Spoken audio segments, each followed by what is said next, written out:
So Daggerheart came out a couple months ago, and I, being a big fan of D&D, Critical Role, and TTRPGs in general, did you hear them making one? I thought I'd finally pull the trigger and download the full PDF off the internet for free. I mean, Critical Role is making millions, one lost sale isn't going to kill them, right? But back when Daggerheart first released, I watched some reviews on them and found those videos to be lacking in detail, to put it nicely. I get TTRPGs are big and have a lot of pages in them, but skimming the book once and making a video about your thoughts on it that is only like 10 to 30 minutes long at most is pretty lame. I think the counter argument to this might be that people don't like hour-long videos or longer, but just looking up video essays on YouTube view counts, I think the argument is easily dismissed. Not to mention that Critical Role sessions are consistently like 4 hours long, so Critical Role fans are definitely accustomed to watching long videos. And since no one else has done it, I guess I'm up. So I've DM'd and been playing D&D for years now, and the people I can credit to getting me into it all is Critical Role. I think a lot of people can say the same, and a lot has happened in the years since Critical Role first started, like a decade ago. A global pandemic that everyone kind of just forgot about, the OGL crisis along with a lot of other fucked up shit Wizards of the Coast and Hasbro did and forever tarnished their reputation, and now Critical Role has finally released their first real SRD. Although I guess we don't really talk about the other TTRPGs they've come out with over the years.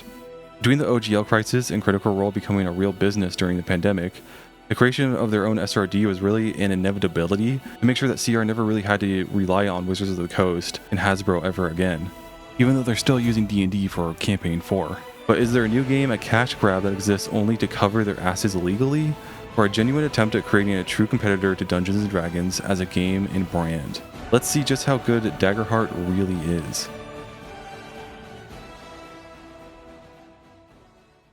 So why should you take my opinion seriously? In short, you shouldn't. I'm just some dude on YouTube speaking about this game I was hyped for like 3 years ago when it was first announced, and then Critical Role Campaign 3 came out and was terrible. In between that and the more corporate feel to everything Critical Role is now, I'm no longer a really big fan of Critical Role, so keep that in mind. Also keep in mind that I haven't actually played Daggerheart yet. I have read the book, but I haven't actually played it. And to be fair, a lot of the people who made reviews on Daggerheart back when it first came out and even after also hadn't played the game yet. They just read the book and just talked about their thoughts about it. My D&D group is already rotating between like 3 campaigns, and if I was going to get some actual play in with this system, I would have had to wait months to fit it into the schedule. So keep in mind that I am judging this game just by looking at the rules as they are written, without the experience of actually playing the game. That being said, I did watch Critical Role's Age of Umbra mini-campaign for this review, so I'm not completely without understanding how this game is meant to be used in a real game in real time. I'm going to be comparing Daggerheart to D&D 5e a lot. It's the game Critical Role started with and became famous through playing, sort of. I mean, they sort of started with Pathfinder technically, and it's the game I began playing thanks to them. Daggerheart takes a lot of cues and directions from D&D, and along with Critical Role's history with it, I think it's more than fair to compare the two. I will also be bringing up my own game, Mythic at Any Cost, shameless plug, because I have worked hard on it over the last 2 years to address common issues D&D 5e has, and I am very interested as a game maker in what Daggerheart did differently than me to address such issues. I'm not going to go through the entire game in extensive detail, despite my previous complaints about people's reviews being too brief.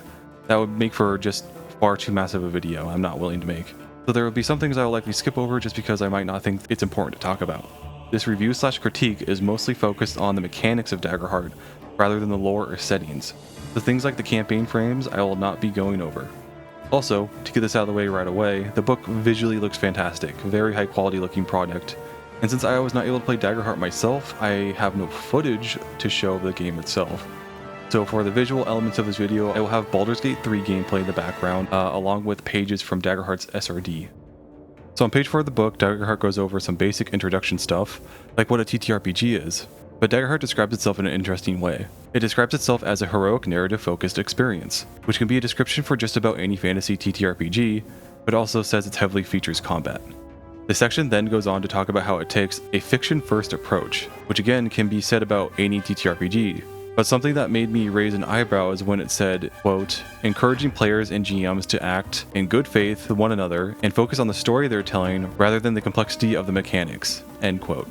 So right away, this game is setting up a certain expectation. I think problematic players that you hear about online on Reddit or YouTube are much more uncommon than people might think, and most players do not come to the table, however often you might play, looking to derail or destroy the game. But making a game whose rule set is based around something as nebulous as good faith is a problem, because even players who are not interested in acting malicious or going out of their way to destroy the game's narrative will still seek out to give themselves as many bonuses as possible in any and every situation, not just related to combat. You know, it's like a rogue arguing that they should be able to hide in dim light from a creature despite not breaking line of sight, or a paladin arguing that they should be able to smite from a range because throwing a weapon still might count as a melee attack. Arguments that typically come from newer and less experienced players that are just trying to flex their creative skills when approaching game mechanics, but they have no idea how broken certain classes or mechanics will become if the DM did say yes to these arguments. Players are not coming from a place of bad faith, so what exactly does good faith mean? This section then talks about how initiative and battle maps work in basic terms. I'll talk about those things more when we get there. The section continues, quote, "If you're looking for a TTRPG that tells heroic fantasy stories with a modern approach to mechanics," end quote. That's Daggerheart describing itself. I'm sorry if it seems like I'm going into way too much detail about just a simple couple of paragraphs at the very start of the book, but this is the book's intro, its first impression to the player, and it makes a lot of claims that seem like empty fluff that doesn't help me understand the game at all. Like, modern approach to mechanics, what does that even mean? It also details that there is asymmetric design between DM and PC. I'll talk about that more when we get there as well. The Heart of the Game section essentially just describes how fantasy TTRPGs are played, nothing major there. The ruling over rules section is interesting. I generally agree that rulings are more important than rules, but at the same time, I think following the rules is important. They exist for a reason. They're not guidelines, they're rules. But bending rules for a cool moment can make for situations that your players will never forget. This section uses the game's grappler as an example. Quote, "Daggerheart has a weapon called a grappler that lets you pull a target close to you. If you're trying to use it to pull an entire castle, the weapon text doesn't forbid you from doing that, but it doesn't make sense within the narrative. Instead, the GM might rule that you will pull a few bricks out or pull yourself towards the wall instead." End quote. This is an interesting example because the game makers point out an issue in their game and essentially say DMs need to figure it out. The game makers could easily add a sentence to the grapplers saying that only works on creatures of certain size categories, like a medium or smaller, or have a weight limit to how much it can pull, but instead they put the limits of the item based solely on what the DM is willing to allow. It comes off as lazy to me, because describing some basic limits to the item's functionality really only requires a sentence at most to describe. I looked ahead at weapons and found the grappler's description, which reads, quote, "On successful attack, you can pull the target into melee range," end quote. The rules is written, this description says a lot with only a sentence. The grappler's effect only works when successfully landing an attack, and you can only pull a target into melee. I looked ahead again and found out what target specifically means in this game, and it refers to creatures or objects. This description does a great job at describing what it can do with only a sentence, but it does a terrible job at describing what it can't do. Like I said before, one more sentence describing a weight limit or size category limit would have been more than enough to describe clear boundaries to what this item can and cannot do. And without clear boundaries for what this weapon will do, players will attempt to rule lawyer their way into doing some kooky stuff with this weapon. Guarantee it. Because rule lawyers typically are not coming from a place of bad faith, they're simply attempting to get themselves as many advantages in a situation as possible, especially in high stress situations like a narratively important combat is decided between the BBEG getting his hands on the MacGuffin or not, and you could stop the BBEG from doing so by simply locking him sort of in place by hitting him with the grappler over and over, because the grappler doesn't have a save. The grappler's range is also close, as well, which means a range of about 30 feet. In Daggerheart, on a player move, they can move at a distance equal to close range. So if an enemy that uses a grappler focuses down a player that likes to stay ranged and does poorly in melee, then they're kind of fucked if they don't do the dash equivalent in Daggerheart. All the enemy needs to do on their turn is to move their normal distance to get back into range. I think the dash action in this game is weird as well. You have to make an agility check, and then if you pass, it's kind of unclear how far you can move. I have an item like this in my game, Mythic. It's called a hook shot. The hook shot in Mythic reads, quote, "Mounted on the forearm, fired like a gun.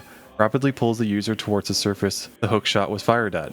The hook is connected to the launcher by metal wiring and is very strong. DR25 to hit/break the cable. Refer to materials to know the AR of different materials. If the cable is hit once, it breaks. You may also use this item on targets, like a soldier or robot. If you successfully hit a target and do damage, you may yank the target towards you. To do so, you and the target must make a contested roll by rolling an athletics check, and the target makes either an athletics check or acrobatics check. Whoever's roll is higher wins the roll. You cannot yank a target to you if their size is larger than you. If you do not yank the target cannot move away from you, but can still move in circular motion around you. When hitting a target the same size or larger than you, You can use this item to zip to the target rapidly to get into melee range. To do this, you must successfully land a hit on the target and do damage. Shooting the hookshot and then zipping to where you hooked to, or yank a target, is all part of the same 2 action. The description could definitely be fixed up a little bit, and I'm currently working on the game's first big revision after a recent playtest, but I think the hookshot description is a lot better than the grapplers in Daggerheart.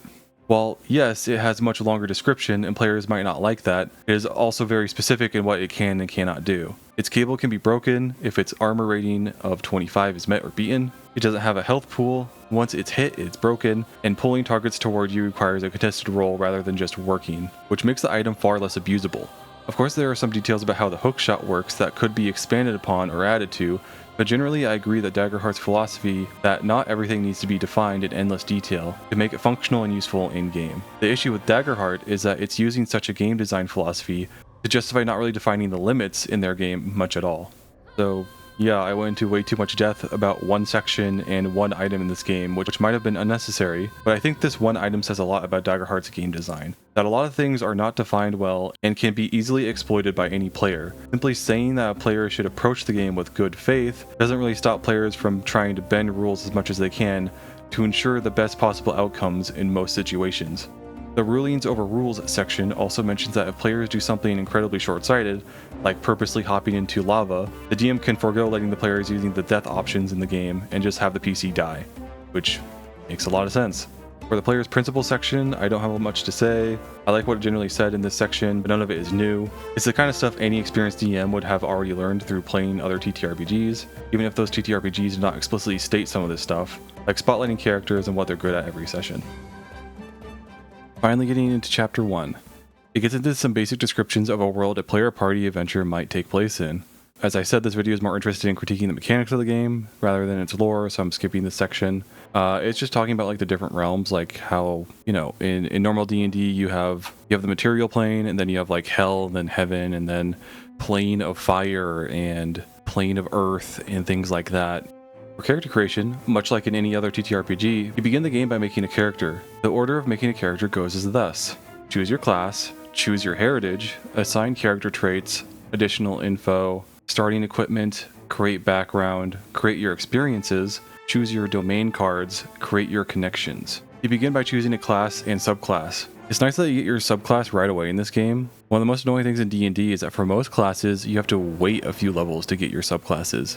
There are 9 classes in Daggerheart: Bard, Druid, Guardian, Ranger, Rogue, Seraph, Sorcerer, and Wizard. Each class has 2 subclasses you can pick that work like how they do in D&D, giving your character additional abilities that help differentiate them from others of the same class. Not a ton of options for subclasses, but neither did D&D 5e or 5.5e when they launched. Each class has a character sheet that is pretty much the same as each other, but the bottom left section includes a class feature that is different per which class you picked, along with the amount of health and amount of stress you have being different amounts. Kinda necessary to make different character sheets for every class when the only thing that is different about them is what's in the bottom left corner and how many health and stress points you have. It's information that could have been turned into an info card or something that could be filled out by the player rather than making a bunch of minor variants. Like the HP and stress have dotted outlines for additional slots you might get later in the game, or from racial bonuses. Why not make them all dotted outlines and let players fill them in? It differentiates further when looking at the character guides that are like extensions to the basic character sheet. They are additional pieces of paper that has a lot of basic information on it about your class, along with suggested ways of building a class. Not sure why recommended ways of building a class is on the sheet, meant to help players keep track of what their character can do after the character is made. I'd rather have that area be left blank to be used for notes or something. The rest of the stuff in the character guide is actually useful post level 1. It shows background questions, which can be great for getting players to think about backstory, but also remember their backstory, and a connection section to track your past history with other PCs. There's also a section for character tiers, which I will get into more later. Next we choose our heritage. Heritage is like picking your race in D&D, but there is an interesting twist to it. Instead of just picking a race, you also pick what part of society you're from. I like this because what part of society a player's PC is from is often mentioned when they are describing their character and their backstory, or to other players when first introducing them. So it's fun to see a mechanical bonus based on which part of society they are from. This is called a community feature. My only issue with the community feature being that the bonuses are a little vague. You see, there are no skills in Daggerhearts. There are only the base stats, which are called traits in this game. Where D&D has 18 skills and are all influenced by different base stats along with proficiencies, Daggerheart just has the base 6 traits that are used in place of skills. So when you would make an athletics check in D&D, in Daggerheart you must make a strength check. I like this because there is less for players to track, and stats can be used as umbrella skills that cover a lot of things. It might cause issues on what trait applies to what action, but unlike spells and items, I think that's okay for traits and their applications to be a little more vague. Traits cover things that we as humans understand their limits to on a fundamental level. We can literally apply our real-world experience to what these traits can and cannot do. Getting back to my issue with the community feature, take the Ridgeborn for instance. Their community feature is, quote, "You have advantage on rolls to traverse dangerous cliffs and ledges, navigate harsh environments, and use your survival knowledge," end quote. I think I went in deep on the Grappler earlier for having too vague of descriptions, but the same goes for this community feature.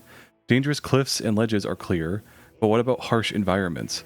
A swamp and desert can equally be seen as a harsh environment, but the description of Ridgeborn, along with the illustrations on the page, depict a rocky and arid landscape. So should the advantage be applied only when they are in a landscape similar to their homeland, or any kind of land? Because I guarantee even good-intentioned players will try to milk this advantage for everything it's worth. I mean, hell, a forest could be considered a harsh environment. Plenty of people have died in national parks because they got lost and ran out of water. The same argument goes for the use your survival knowledge part. It's just very vague. Another example can be the Slyborn. Their community feature is, quote, "You have advantage on rolls to negotiate with criminals, detect lies, and find a safe place to hide," end quote. This one is better, but still kind of vague when it comes to negotiating with criminals. Like, what constitutes a criminal? I know I might sound pedantic right now, but this minor distinction has definitely come up in my sessions before, either for my own game or D&D. Like, does a poor person that stole a piece of bread count as a criminal on the same level as an active assassin? Or a Thieves Guild member? Or is a noble who actually acts noble other than they skip some tax payments once a month also count as a criminal? You can have a noble that is clean, no history of crime at all, but as soon as players find out that they didn't pay all his taxes 1 month, I guarantee you players will try to argue that the noble is now considered a criminal and that Slyborn characters deserve advantage when negotiating with them. And this is partly why, despite D&D having so many skills that can be annoying to track and some being borderline useless, giving racial bonuses to base stats or skills, I think, is a better system, because how skills are used are better defined compared to how they are used in Daggerheart.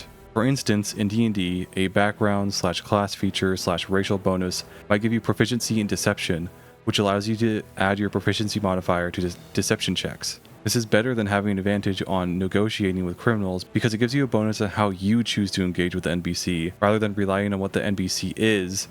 The second part of Heritage is picking an ancestry. This is much more like how it works in D&D and most other TTRPGs. There is a list of races or species that you can pick from, and it gives you racial bonuses, but it's called an ancestry feature in this game. I like the ancestry features a lot more than the community ones because they are more specific and actionable. For humans, their feature is high stamina, gain an additional stress slot at character creation, and adaptability. When you fail a roll that utilizes one of your experiences, you can mark a stress to re-roll. Gaining additional stress at the start of the game is easy to apply, and you never really have to think about it again. And allowing yourself to use a stress to re-roll a roll using your experience is very specific. The same goes for most races in this game. The visual designs of races in Daggerheart, for the most part, they are nothing to write home about. They're your typical fantasy races: dwarf, elf, orc. Pretty much all of them are exactly what they look like in D&D, but the standout designs, I think, is the fairy, because their silhouette is still the typical fantasy design of a small, thin person, but the details of their design is insectoid. I don't know if this has been done before, but it's pretty novel to me. Plus, from the sketches, it looks like you can play as a beetle person, which is pretty fucking sick. Except the feature describing their flight ability is vague, like, is my fly speed the same as my walk speed or what? I've already talked about traits a little bit earlier. There are no skills in Daggerheart, so traits are umbrella skills that also function as your base stats that are used for everything. There is agility, strength, finesse, instinct, presence, and knowledge. Agility, unlike dexterity, seems to cover all forms of movement, unlike in D&D, where parkour and balancing is influenced by dex, and running up hills and climbing was handled by strength. I think this is a fine change and optimizes the game a bit. Finesse is the stealth skill. There is no counterpart to it in D&D, rather in that game you added your dex to stealth or sleight of hand or something. Again, I like this change because it optimizes the game, reducing how much stuff you have to reference when making rolls. All other traits function like the stats in D&D with minor changes for the most part. I think the first thing you'll notice though is that if you play a lot of D&D, the traits only have modifiers. In D&D, stats get standard array of 15, 14, 13, 12, 10, and 8, or you can point by. It's interesting because it looks like Daggerheart took the standard array modifier of +2, +2, +1, +1, +0, and -1, and lowered 1 + 2 by 1 and 1 + 1 by 1 and decided that that will be Daggerheart's standard array. I like this because the base stats in D&D have always felt kind of weird. You put 15 in stat level 1, but then you have to convert it into a modifier, which is the actual number you'll be referencing for your ability checks and other rules. You almost never actually reference the stat number that ranges from 8 to 15. So from an optimization standpoint, this makes a lot of sense to me, and it reduces how much stuff players need to track and definitely frees up some room on your character sheet. I know firsthand that something a lot of new players get tripped up on in character creation is that they put a number into stats, but then have to convert it into a smaller number right away that act as their modifiers. Choosing starting equipment is mostly the same as D&D. There's a little more freedom to it since there is no weapon proficiencies. Instead, you pick a two-handed weapon or a one-handed weapon and then a second one-handed weapon. But now we get to choosing your armor, and I skipped over setting your evasion earlier because I want to talk about evasion and armor together. So in D&D, you have armor class, which is shortened to AC. AC is a number set by your dexterity modifier plus the armor you're wearing. For light armor, it gives you a small AC, but you can add your entire dexterity modifier to it. Medium gives you more AC, but you can only add at maximum +2 of your dex modifier to it. And heavy armor gives you the most AC, but you can't add any of your dexterity modifier to it. And so AC is a number where enemies must roll to hit it, and if they roll equal or higher than your AC, they hit you and do some damage. First, calculating AC out of combat can be a bit much, but once you get a handle on it, it's pretty easy to understand. Plus, the AC system is brain dead easy to understand and engage with pretty much constantly in combat, since all enemies do in combat is try to hit you and do damage. Daggerheart has a very similar system, but calls it evasion, and you don't add any of your benefits from your armor or agility trait to your evasion. Your evasion is set by the class you picked at the start of the game. So for the human warrior example I have made, my evasion is set to 11 with no other nuances. Okay, so evasion isn't that hard to understand. In fact, it's easier to understand than D&D's AC system because you don't have varying AC based on which armor you chose and don't add any stat mod to it. But the really interesting part comes in when looking at Daggerheart's armor system. So far, nothing in this game has been a huge flag for me. It mostly just feels like a less comprehensive and more streamlined version of D&D. But the armor system and evasion, honestly, really makes me not like this game. So how armor works in Daggerheart is that every armor comes with base damage thresholds. I'm already not a fan of damage thresholds in TTRPGs because there are too many different kinds and they can sometimes be complicated. And it seems weirdly common for new game makers to try to use DT in tandem with AC in whatever game they're trying to make. One campaign I play in is a pirate one, and the pirate ships have DT. I don't know about everyone else in my group, but I always groan internally when hearing that we hit the enemy ship with our cannons, beat their AC, but then most, if not all of our damage is negated because the ship has large DT. It just feels bad. Or worse, you could have an AC system and then a DT system, where the damage you do does no damage to the enemy unless the damage beats the DT. And that's only after your attack beats their AC. It's a multi-tiered mess of a system. Daggerheart uses a version of DT I've never seen before, and I don't like it. So in combat, when an enemy meets or beats your evasion and rolls to do damage against you, it works just like in D&D, and enemies roll a couple of die to do somewhere between like 5 to 20 HP worth of damage to you. But since Daggerheart has health pools starting at around 6 HP, you have to take the damage you took from the enemy's attack, compare it to your armor's DT, which has 2 separate thresholds, figure out how many thresholds it beats, and then that determines how much damage you actually took. You also add your level to your DTs, so it's the DTs the armor gives you plus your level. Minor, major, and severe damage is what you suffer based on how much damage you took. Here is the example the book gives on how this works in practice. The armor DT for this example is 8 and 16. Quote, if a guardian's incoming damage is 16 or higher, the damage is severe and they mark 3 hit points. If the damage is 8 or higher, just below 16, the damage is major and they mark 2 hit points. If the damage is below their major threshold of 8, the damage is minor and they mark 1 hit point.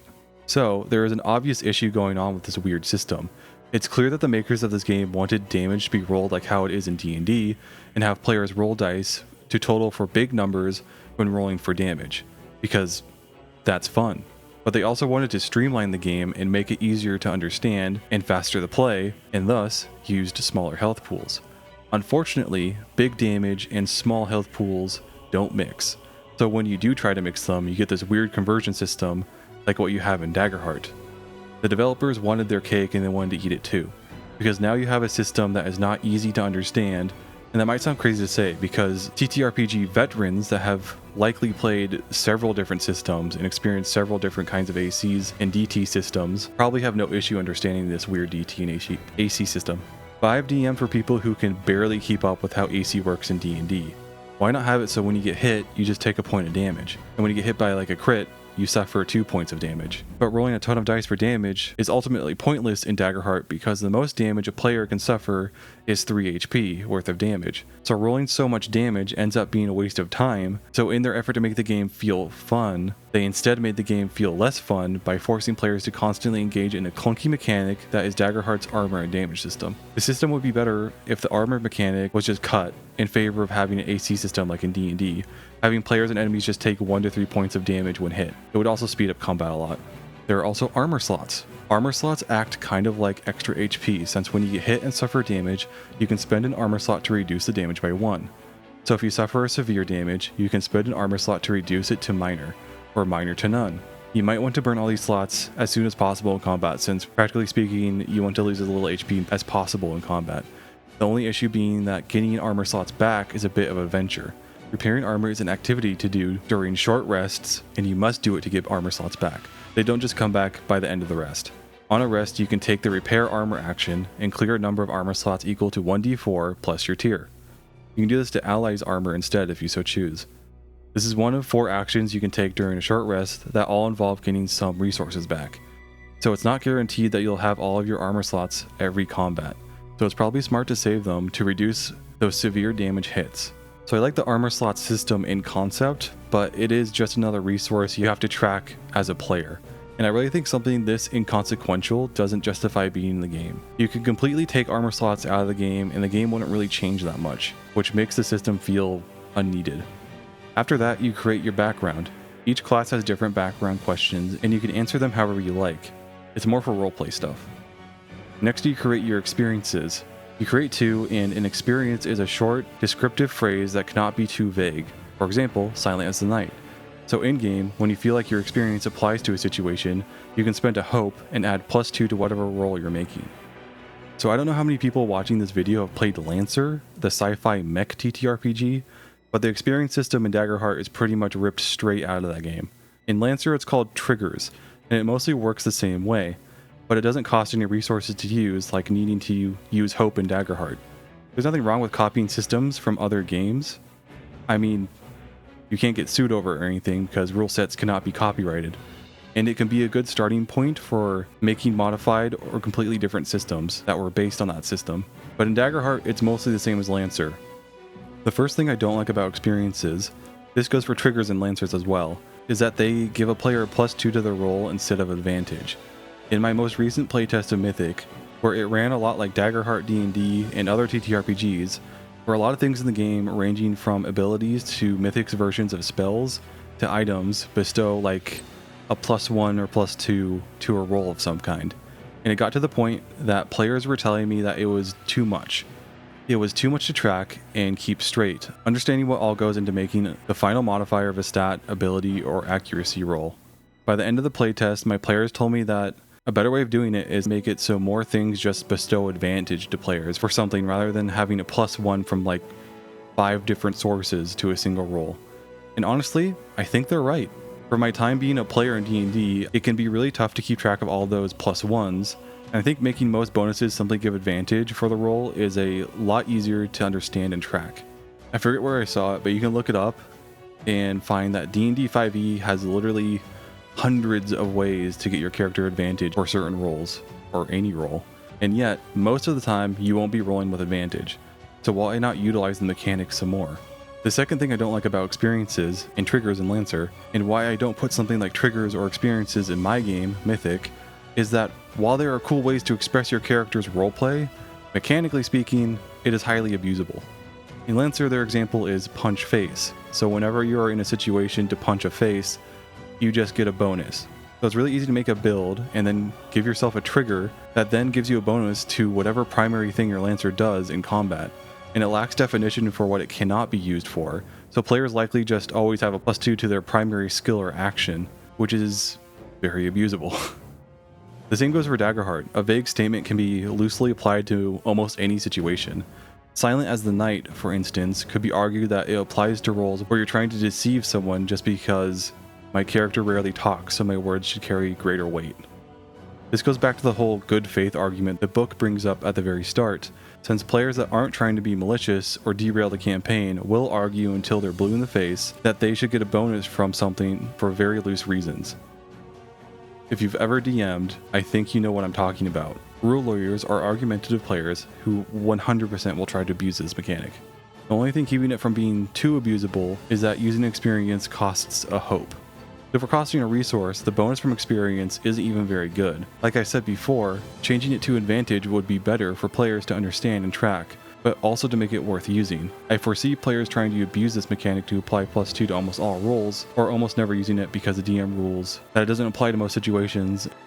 And I know my argument might sound a little contradictory because I'm saying it's bad because it's highly abusable, but it's also bad because it doesn't give you much of a bonus. The truth is that if you buff this feature just a little bit, like remove the requirement that it needs a hope to be used, or make it an advantage instead of +2, that alone would already make it far, far better. Next, you choose your level 1 domain cards. Domain cards are like class abilities or spells from D&D, but you choose from a small selection of domain cards instead. I like this because it gives players freedom in how they make their character and allows them to pick what they want. It's just disappointing how small the selection is per domain, and you choose a card from 2 different domains, which helps, but it is still a relatively limited selection. Connections are purely for roleplay and give no mechanical advantage. They are just some questions that you and other players can fill out to define your connection with their PCs.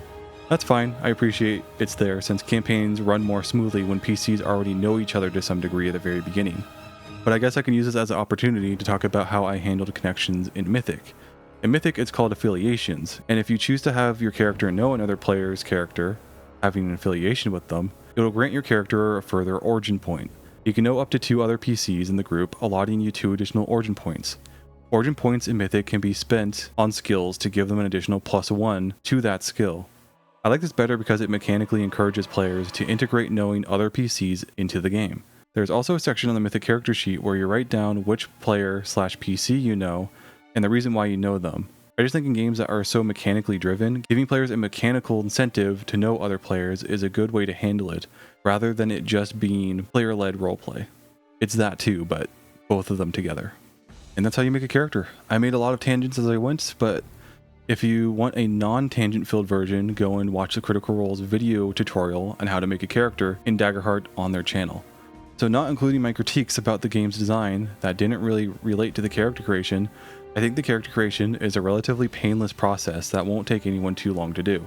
But one thing I will complain about is that in this book, it goes through a detailed step-by-step on how to make a character, but then the actual useful information on adding stuff to your sheet is 13 pages away from where the character creation section actually starts. So the section that is supposed to be a brief checklist for making a character so that a veteran player can quickly look at it and remember all the stuff they need to do to make a character is 13 pages long, with some descriptions appearing nowhere else in the character creation section. So you have to read the checklist section every time, but if you want detailed information on a class, for instance, you'll need to jump several pages to begin looking at detailed info on a class. They really should have kept the checklist for character creation just that. A very brief checklist that at most is a page long that is mostly used for reference on making a new character. But instead the checklist has very important info inside of it, like how the standard array works and experiences work, that are not explained anywhere else. I think it's just a little bit of an inefficient layout. In Chapter 2 I'm skipping to the core mechanics because everything before it is common TTRPG knowledge and stuff covered by other games as well. Going to Spotlight/Initiative. So the Spotlight isn't anything new in TTRPGs. When it comes to a player's turn initiative in D&D, or when a player performs an action out of combat that needs resolving, there was always a form of Spotlight. It was just never named as such. So the more interesting thing about Spotlight is how initiative in combat works. Instead of having players and NPCs roll dex checks and assemble a list of those checks in descending order to figure out who goes when in combat, instead it is left up to the players to decide how much they want to do before letting someone else take a turn. Turns in Daggerheart are called player moves. So I really don't like this. I am the type of player who usually keeps my mouth shut during sessions and lets myself be more of a background character. I like experiencing the overall story of the campaign and making a cool build. I'm not really interested in engaging in moment-to-moment drama. I'm pretty introverted, and I tend to let others start or lead in situations. So in a system like this, I feel like I would be at a huge disadvantage because the system highly incentivizes loud and extroverted players to take control and take their turn as soon as they talk over everyone else. And according to the rules, there is no mechanic to limit how much one player can do on their turn that they yelled over everyone else to get to first. So theoretically, a loud player who demands to go first rolls a ton of stuff on his turn, and on his fifth action, he makes a roll and rolls with fear. And when you roll with fear in initiative in Daggerheart, initiative flips to the enemies. So if you aren't keeping track of who took turns before it flipped to the enemies, players will likely forget and start yelling to take actions again once initiative goes back to players. Then there's this one line trying to justify the no initiative order. Quote, "If they aren't mechanically locked into combat, players might find it easier to choose a solution, such as having their character flee from their opponents or come to a temporary truce with their enemies." Unquote. Any half-decent DM would allow players several opportunities to talk with people they are about to fight before the fight begins, unless the DM wants it to be an ambush. Having no initiative order doesn't magically make it easier for players to ask the people they are fighting to please stop. I have DM situations where players convince enemies to stand down during combat. It's not impossible. No initiative might make it a little easier since you don't have to wait for it to get to your or the enemy's turn to have a conversation, but you can also just DM it, so if a player is using their action to talk to the enemies, they can just have a brief back and forth before the player's turn ends. And in my experience, once combat starts, players turn into murderous psychopaths who just want to tear the enemies limb from limb. They're not interested in talking anymore. So the GM move section is interesting. I'll put it up on screen. Based on how it's written, it seems like it's not just limited to combat. It looks more like it's based on how players roll. So if a player fails to roll or rolls with fear, some sort of escalation occurs. But there's kind of a problem because you can pass a roll with fear, meaning that the DM gets a fear to spend how they like and make the scene you're in have an escalation. As described by the section, quote, "GM moves escalate the scene in an exciting and dangerous way. A new threat might emerge from the woods. The PCs could be separated by a sudden cave-in, or another similar action may significantly change the scene. These all sound like the outcomes of failed rolls, and yet they can occur on a roll that is a success but with fear.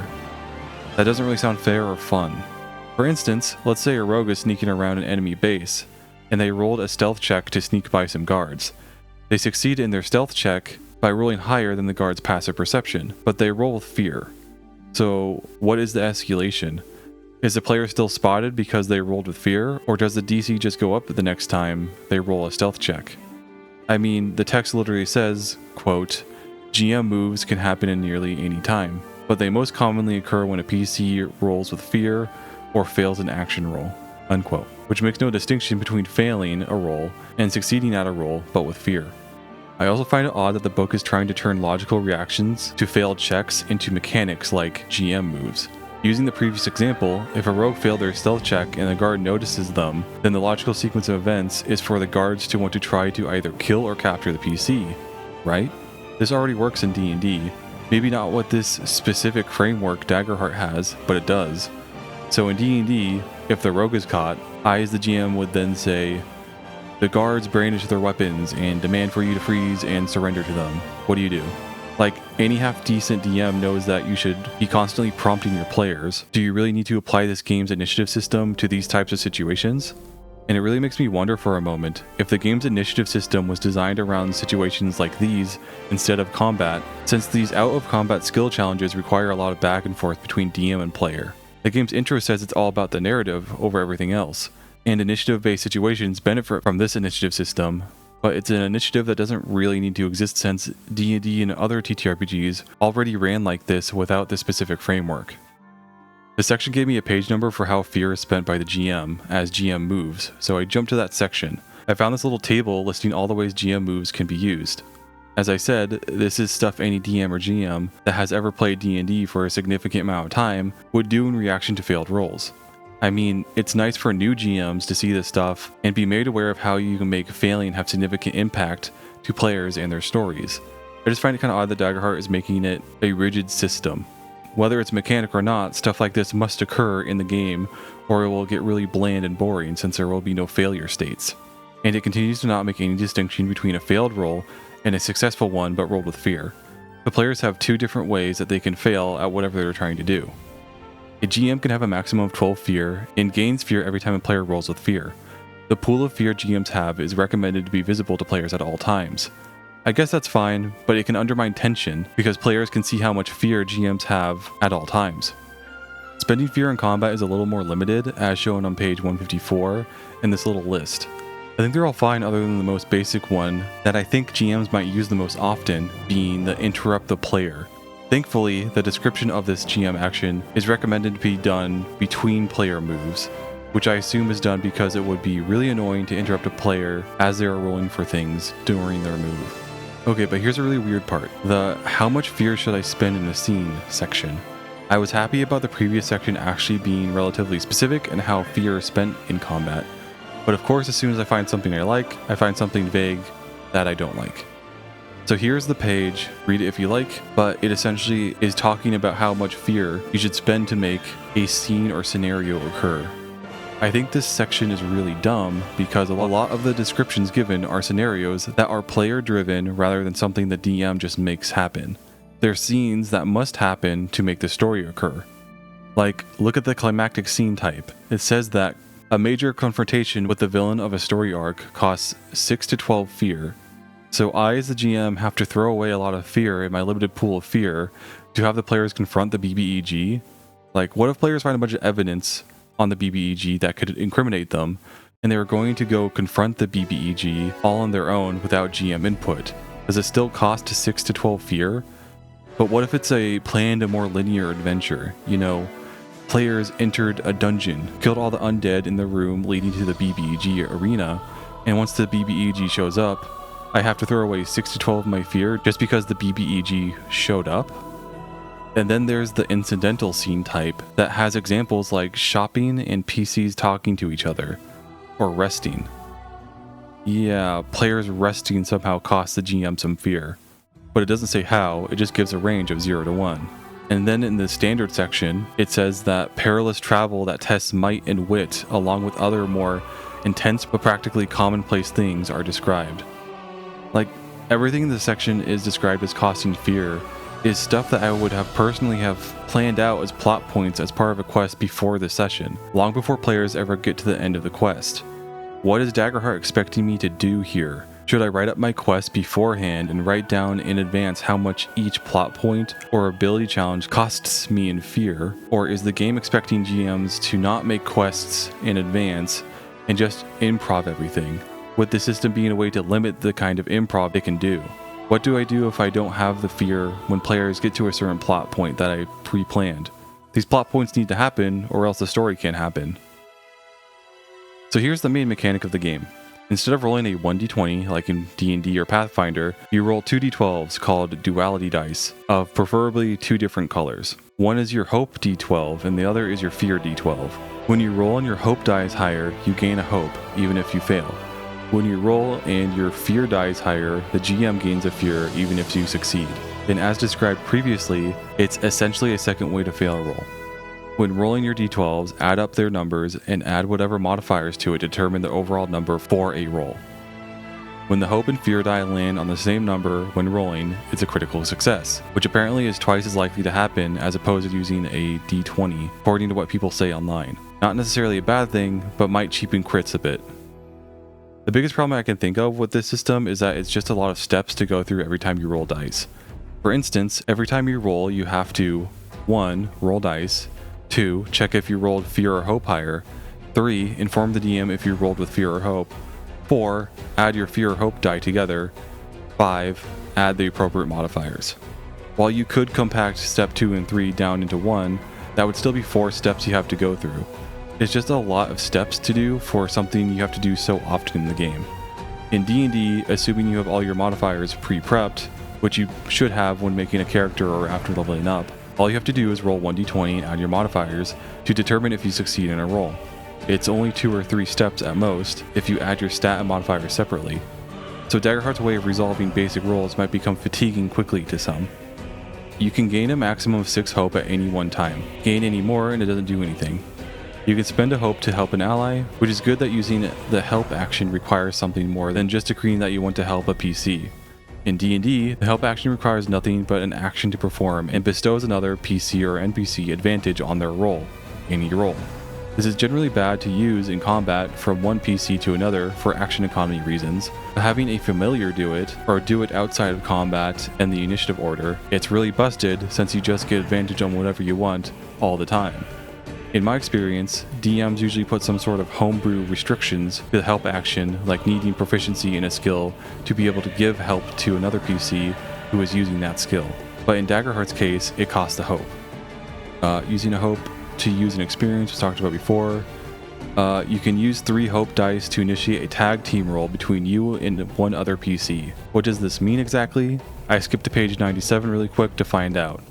Immediately, the description tells me that this can only be done once per session. Important info. So quick tangent, why are so many things in this rulebook brought up in one section and then explained in more detail on a later page? This isn't a unique occurrence, this has been happening all throughout the book. In some areas it's more justifiable, like something in the intro referencing something from chapter 2, but the using hope section? Tag team rules are brought up for the first time on page 91, but I have to jump to page 97 just to get a detailed explanation as to what it is and how it works. It's an inefficient layout design. Why not just explain it as it comes up? That's definitely what I'm trying to do in Mythic, and it's not always possible or easy to do, but it just makes a lot more sense to me rather than having to page hop a bunch to figure out how mechanics work in their entirety. Okay, tangent over. According to the tag team rules, quote, once per session, each player can choose to spend 3 hope and initiate a tag team roll between their character and another PC. When you do, work with the other character's player to describe how you combine your actions in a unique and exciting way. You both make separate action rolls, but before resolving the roll's outcome, choose one of the rolls to apply for both of your results. On a roll with hope, all PCs involved gain a hope. On a roll with fear, the GM gains a fear for each PC involved. End quote. This is kind of cool, but they could have pushed it farther. Since this can only be done once per session and it requires 6 hope to perform, 3 from each player, the actions of both PCs could guarantee a crit, or have greater effect, or double damage on top of essentially rolling with advantage like in D&D, rather than advantage in Daggerheart. But in its current form, I have to question how useful it would be. 3 hope from each player is a big ask, half their total hope pool, and can only be done once per session. The description then describes, quote, tag team rolls are especially powerful on attack rolls. When you and a partner succeed on a tag team roll attack, you both roll damage and add the totals together to determine the damage dealt. If the attacks deal different types of damage, physical or magical, you choose which type to deal. End quote. So one might read this and think 2 PCs are doubling their damage, but they're not. They will be doing the same amount of damage they would have been doing if they took their turns separately. It's just summed and you two decide what damage type it is. Kinda lame for everything tag team rules require. You can also spend hope to activate a hope feature. Domain cards come with abilities and can be activated with hope, and you'll need to refer to those to see how much hope they require and what they do. So, while I sound negative in some ways about hope, I really do like that the game has a central resource all builds utilize. Unlike D&D, where there are spell slots, superior die, key points, wild shape charges, and many more, it's a lot to keep track of, especially as the DM, making sure players are not purposely or accidentally breaking the rules. My issue with the hope system, and fear system, is that getting hope is entirely reliant on rolls. The only way to get hope is to roll with hope, and if you're having a bad night of rolling, you can enter combat encounters with little to no hope. The game is still playable without hope, as making basic attack actions can still be done, but using some domain abilities will be impossible to do without it. The same goes for fear with the DM. What if players just roll really well all night, and you don't have enough fear to make combat all that engaging? Or worse, you don't have enough fear to make a plot point happen, since you must spend fear to make combat or story important moments happen in the game. I have a system kinda like Hope in Mythic, but it functions more like spell slots where players start the day with a certain amount and use them throughout the in-game day until they are depleted. They are called ability slots, and every class has access to them and can use them for different things. D&D has spell slots, superior die, key, and many more versions of resources, but Mythic just has the one to reduce confusion and streamline the game. Especially since Mythic is a classless system, so unlike Hope in Daggerheart, I can generally know how much my players can do at any given moment because I don't have to rely on my players rolling well or poorly to determine how effective they will be in combat. The same goes for DM-controlled adversaries. Like, I really have to wonder if this game took so long to come out, despite how gutted and vague many of its rules can be, because it took forever to properly balance enemies, since it's always a crapshoot on whether players and enemies will have a decent amount of hope and fear to utilize. Okay, another quick tangent. I mentioned it before, but it's really annoying how much this book will bring up something, either explain it in detail or not, and then you will need to jump to another page to get a fuller and more complete understanding of that thing. In this case, it's rolling with fear. I talked about players rolling with fear before with the GM moves section, but then I find out on page 91 that it's brought up again and says something different than previously, where in the GM moves section there is no distinction made between failing a roll and rolling with fear. In the using fear section, it says that there actually is a difference. As a player, rolling with fear doesn't mean your action roll fails. Instead, you face a complication or consequence. For example, your character learns only some of the information they need, suffers a counterattack from the adversary they just struck, or encounters an unexpected danger or hazard. If you fail the action roll where you rolled with fear, those consequences or complications are worse." End quote. So rolling with fear is more of a degree of success, I guess. If you don't know, in Pathfinder, and Mythic a little, there are degrees of success where if you pass a roll far above the DC, then you get greater benefits from the roll, and you get even more benefits from rolling with a crit. The opposite is true for rolling low. I've never been a huge fan of this system because it already kind of exists in D&D, it's just not a written rule. Like in D&D, technically you can only crit in combat, but almost every DM I've played with allows players to crit with any kind of roll, which allows them to get away with a lot through that crit roll. The opposite is true for nat 1s. The issue being, just like in the GM move section, despite saying that something different is meant to happen between a failed roll and a success with fear, the outcome of both results is the same thing essentially. For instance, your party is meeting an NPC who has incriminating documents that could ruin the BBEG's social standing with the king. The unforeseen happens and the BBEG shows up at the same time as you to get the documents, so you cannot incriminate them. Let's say after a fight, you and the BBEG are in a photo finish to reach to grab the documents, and your GM is requiring you to make a roll to beat the BBEG and grab the documents for yourself first. Example 1. You roll with fear but succeed. The escalation is that the BBEG grabs half the documents, so you and your party can only partially incriminate the BBEG. Example 2.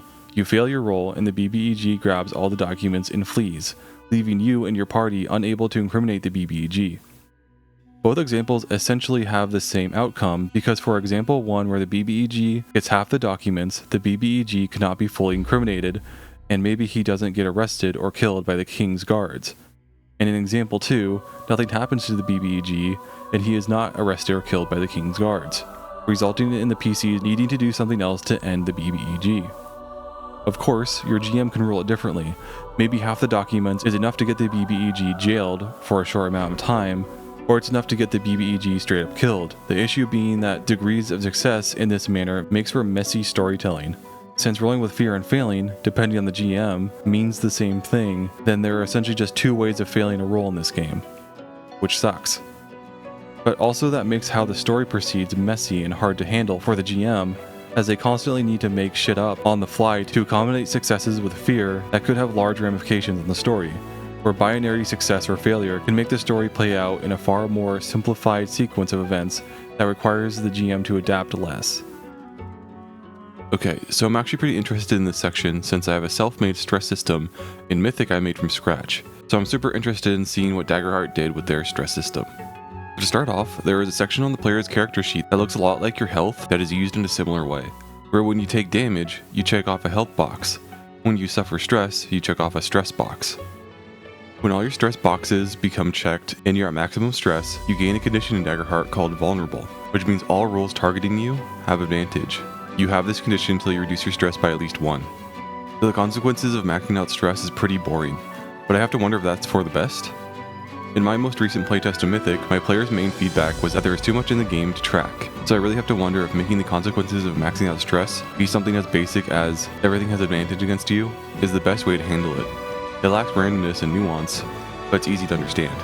In Mythic, when you max out your stress, or in other words, reach your stress threshold, you must make a will saving throw. No matter if you pass or fail, your stress is halved to represent your panic attack getting the stress out of your system, or stealing yourself as a way to reduce the stress. If you pass the save, nothing happens, but if you fail, you roll on the panic attack table. I really don't want to get rid of this table, since it creates a lot of variable outcomes to having a panic attack, but I can't argue that how simple just being vulnerable is. So which do I prefer? Daggerheart's simplicity or Mythic's greater nuance, but also requiring more tracking? And keep in mind, just because I made Mythic doesn't mean I by default love all the systems I made in Mythic. It's still a work in progress, and I know the stress system in its current form will likely need more tweaking in the future. But yeah, I think I like my system more. It's kinda lame that the outcome of maxing out stress in Daggerheart equates to essentially being stunned in D&D. I mean, your PC can still move and act, but being stunned, as in every roll has advantage against you, and just makes it that much easier for enemies to kill you. In its odd sense, why put something in the game that makes PCs easier to kill, when Daggerheart's death mechanics essentially allow players to never die? I'll talk about death mechanics more later. Players can suffer stress from enemy abilities, which is a good idea and I should do that for Mythic. One of the issues with the stress system in my game currently is that it just doesn't come up much, and making it so enemies can have abilities that can make players suffer stress is a good idea. PCs can also suffer stress when the DM thinks they should, like after a tense conversation or a hard-fought battle. A similar thing is said in Mythic, the hard part being that it's hard to be specific about what things should induce stress to PCs. Some players play PCs that are supposed to be ultra badasses that are emotional stones, where other players play PCs that are crybabies. So it can be tough as a DM to tell players to take stress when the players think their character really shouldn't. That's why in Mythic, really the only situation where PCs suffer stress, no matter what, is when an ally in combat goes unconscious or dies. Because even if you're playing the emotional stone badass character, someone in your party just died, so your chances of surviving just dropped by a lot. It becomes a self-preservation thing at that point. Daggerheart also allows you to take stress willingly to perform some actions or abilities, but only once per roll.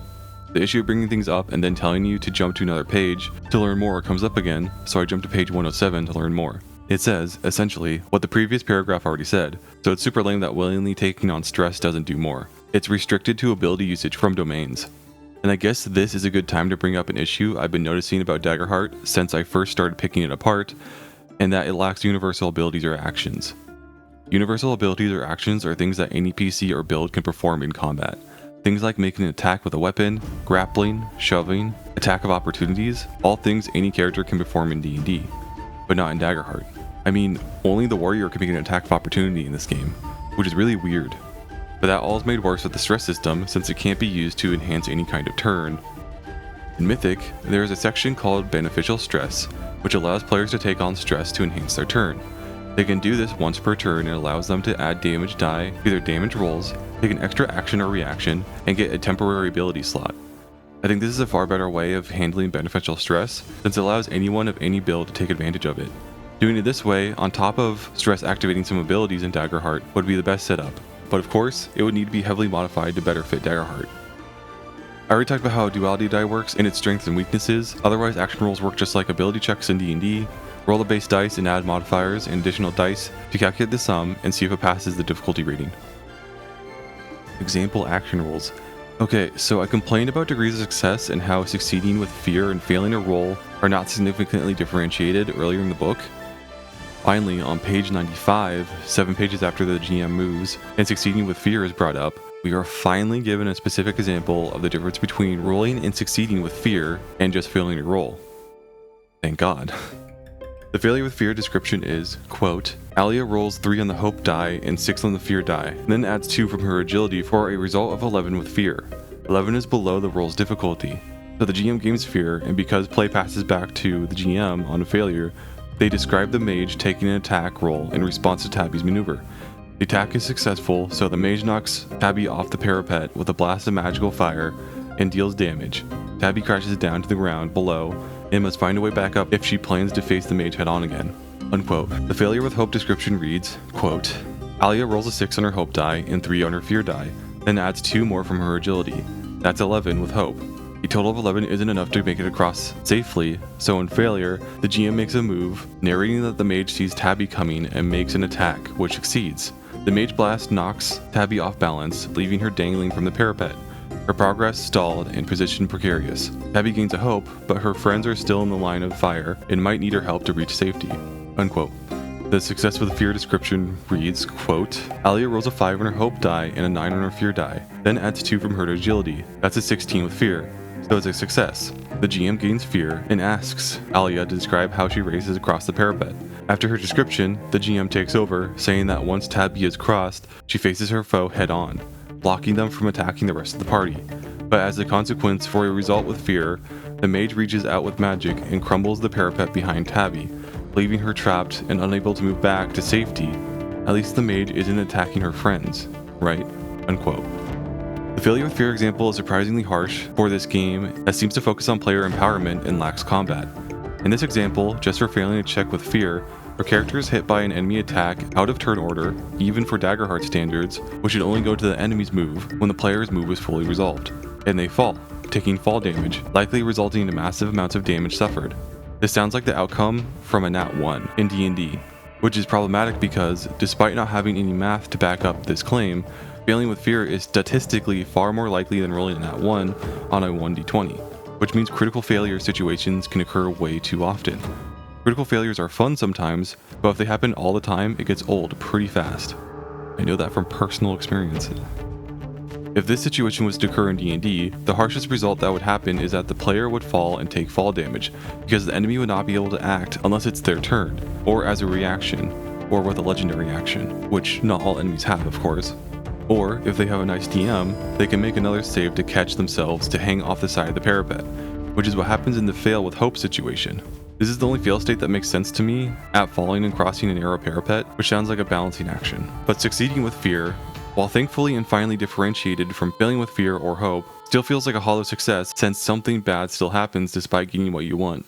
In the example, Tabby gets to the mage, but is cut off from retreat or presumably her friends. This makes for a more dramatic situation, but depending on the DM, could make for a really hollow success. The book mentions that you should not undermine success when it comes to success with fear. That is a pretty thin line, and honestly, I'd rather just deal with binary success or failure since they're faster and puts less on the DM to make up stuff, and thus prevents the DM from getting blamed when a character is knocked out of a fight or killed.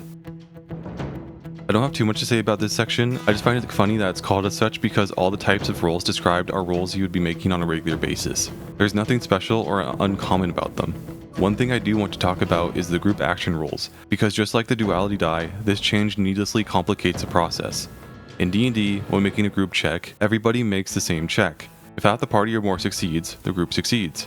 If less than half the party succeeds, then the group fails. The process of group checks in D&D goes as follows. 1. Everyone rolls the same check. 2. Everyone reports what they rolled. 3. The DM determines if at least half the party succeeds and if the group succeeds overall. Let's compare it to Daggerheart, which requires 1. Players decide who leads the group in this check. Everyone rolls the same check. For players who are not leading, they roll a reaction roll. Reaction rolls are fully explained on a later page. Gross. But essentially you cannot roll hope or fear on a reaction roll and no one can help you on it. 3. Determine how many players succeed or fail, and tally up the plus ones and negative ones, so the leader rolls last, I guess? Not really explained. Have the leader of the group action roll and add all penalties or buffs from what player's reaction rolled. 5. The DM determines if the party succeeds or fails. It's a situation just like the armor and health system. A system from D&D is taken and made needlessly more complicated, adding more steps to it for a reason I cannot think of. Like, how is this improving the experience of playing the game? It just slows the game down. What's worse is that this section and the reaction roll section contradict each other. The group action roll stated that, quote, they, the players, can use different traits for their reaction rolls if they wish, end quote. And the reaction roll section stating, quote, when you make a reaction roll, the GM tells you what trait to use, unquote. So is this section contradicting itself? Or is this a situation where group checks are the one exception to how reaction rolls work? Which is confusing. Damage rolls. Daggerheart wants his cake and wants to eat it too. I've already talked about Daggerheart's weird DT system earlier, but it kinda comes back up here. It's obvious to me that the makers of this game wanted to maintain the fun of rolling a bunch of dice to determine damage when hitting an enemy, but like I described before, it's inefficient, slow, and contrary to the main goal of Daggerheart, being a more rules-light system. Otherwise, rolling for damage works a lot like how it does in D&D. There are only two types of damages in Daggerheart, physical and magic. I like this to a degree, since the many damage types in D&D can be hard to keep track of. The only downside is that it's harder to make enemies who are resistant or immune to some types of damage. Though, damage resistance or immunity rarely comes up in low to mid-level play in D&D, so I don't think it's a big deal either way. Resistances and immunities work exactly as they do in D&D. Advantage and disadvantage work pretty much like how it does in D&D, but instead of rolling an extra d20, you add or subtract a d6 to your roll. I remember reading a long time ago that advantage mathematically means essentially a +5 to your roll, so making a d6 drastically reduces the influence of advantage or disadvantage effects circumstances, since on average it will give your roll a +3 or -3.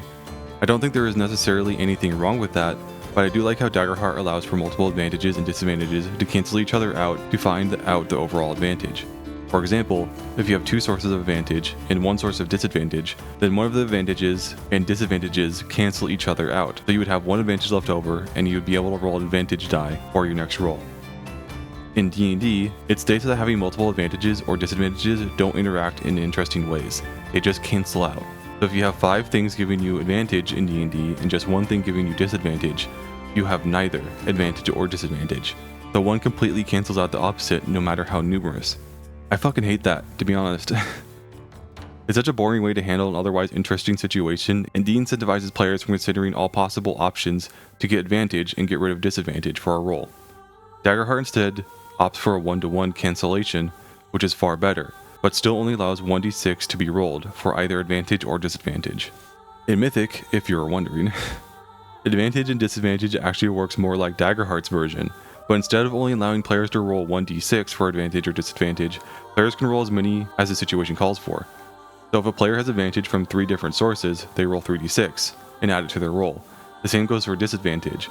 Advantage and disadvantage cancels out on a 1-to-1 basis, so if a player has 3 advantages and 1 disadvantage, they roll 2d6 to represent the 2 advantage they have overall.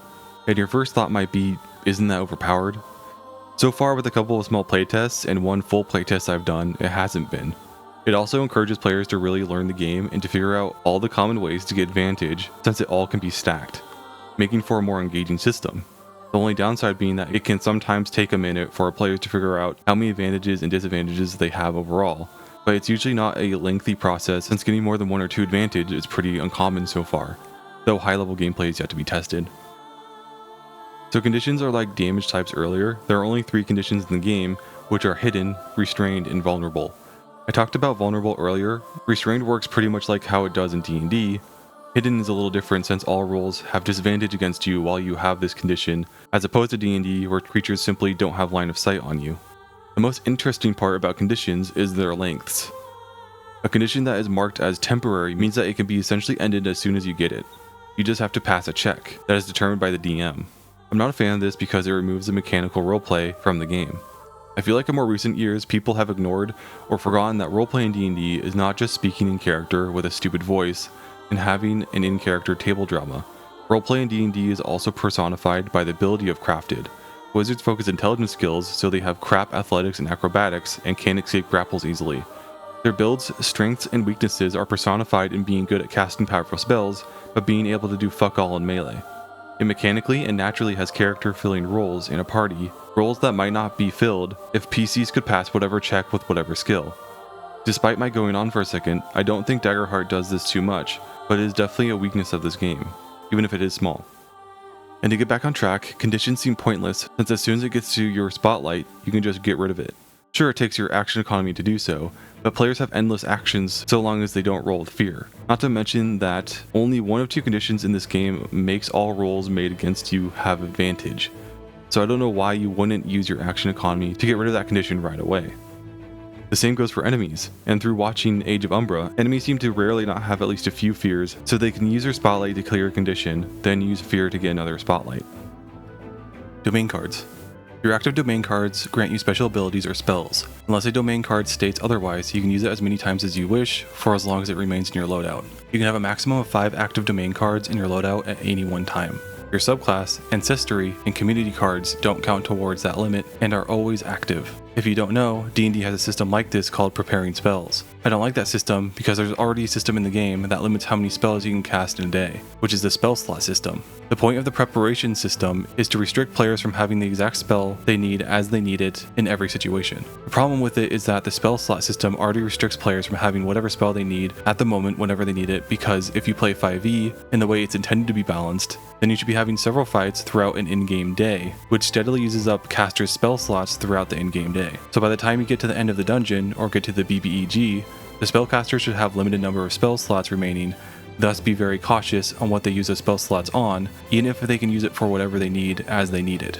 For instance, it's close to the end of the in-game day, and the wizard in the party has been coveting their high-level spell slots for the end dungeon fight. There is a locked door and the rogue is unconscious. The wizard could cast Knock and unlock it with ease, but it would waste a 3rd level spell slot the wizard could use to cast Fireball the next fight. So the preparation system is redundant and overly restrictive in D&D and only serves to make the game less fun to play, along with being more complicated to play because figuring out as a caster how many spells you can have prepared at any one time can be a headache to figure out. So I'm surprised that Daggerheart has decided to include a system like it, especially when they're trying to make the game more streamlined and easy to understand as possible. According to the swapping cards section, you can still access cards that are in your vault being the cards you have that you cannot use at the moment. Every domain card has a recall cost, which is the amount of stress you suffer when taking that card out of your vault and using it without taking a rest. It's nice that they included a system in this game that still lets you access domain cards you don't currently have equipped, unlike in D&D, where if you don't have a spell prepared, you just can't use the spell at all until resting. But it's still annoying that a system like this exists in Daggerheart because it's not even good in D&D. Overall, I still like domain cards because they are kind of like feats in D&D or perks from Fallout. They're abilities you get when leveling up that modify the way you play, especially for more martial focused classes. For instance, in the Blade domain you can get Not Good Enough, which allows you to re-roll 1s and 2s for your damage die. Or in the Bone domain, you can get the Rapid Riposte, which allows you to damage enemies that fail to hit you in a melee range at the cost of a stress. For caster classes, domain cards are just spells. I also really like that they come in card form, so they're really easy to track and you don't need to constantly refer to the book to know what they do. I just wish there was more of them. Early in the game, there are only 2 domain cards per level per domain, which is a very limited amount. Being able to choose from 2 different domains helps, but it's still a very limited amount of options. I really wish instead of reinventing a lot of systems in this game to try to differentiate itself from D&D 5e, they really focused on the domain card system instead. Daggerheart has gone with the method of using measurements like inches on a ruler as a way of measuring range in-game while using maps. I'm not a fan of this. I prefer the usual grid or hexagon-based maps because they are easier to understand at a glance. With the normal grid, you can see all the squares right around your character for your threatened area, so if enemy is in there, you know they're in your threatened area and you can just make an attack of opportunity if they move away. But you don't have that in a system that uses actual measurements like from a ruler or a tape measure. I don't know about anyone else, but for me I have a really hard time judging the amount of inches between things just based off of sight, and so that makes the game slower or more annoying for me as a player, since I have to wait until my turn to reach over and measure several distances with a ruler before I feel confident in doing anything. I mean, theoretically I could do it on someone else's turn as well, but I don't want to interrupt other people's turns, so the most polite thing might be just to wait until my turn. Another issue I have with Daggerheart's ranges is how they're named. They are named melee, very close, close, far, very far, and out of range. But like, what's the difference between melee and very close? The description reads that melee is close enough that you can touch the creature, and very close is 5 to 10 feet away. But typically, at least in D&D, 5 feet is melee. Then you have close, which is defined as 10 to 30 feet away. So why call it close and confuse a player or potentially confuse the player when you could just call it specific ranges? I have definitely DM'd players in the past who pretty much completely forget the rules in between sessions, and I have to do my best to give them a crash course every session on the basics of the game. And it can get potentially really confusing if the ranges are named after commonly used words. At the same time, why not use specific measurements in each one's description, like 5 to 10 feet or 10 to 30 feet, for more specific and easier to understand communication? Players can argue about the definition of what close means because it means something a little different to everybody. But in game terms, it actually has a specific meaning, so it can get confusing really easily. I think they named ranges this way because they're trying to make Daggerheart, like they say at the beginning of the book, more friendly to narrative play, which means rules light. Or at least to me, it means rules light.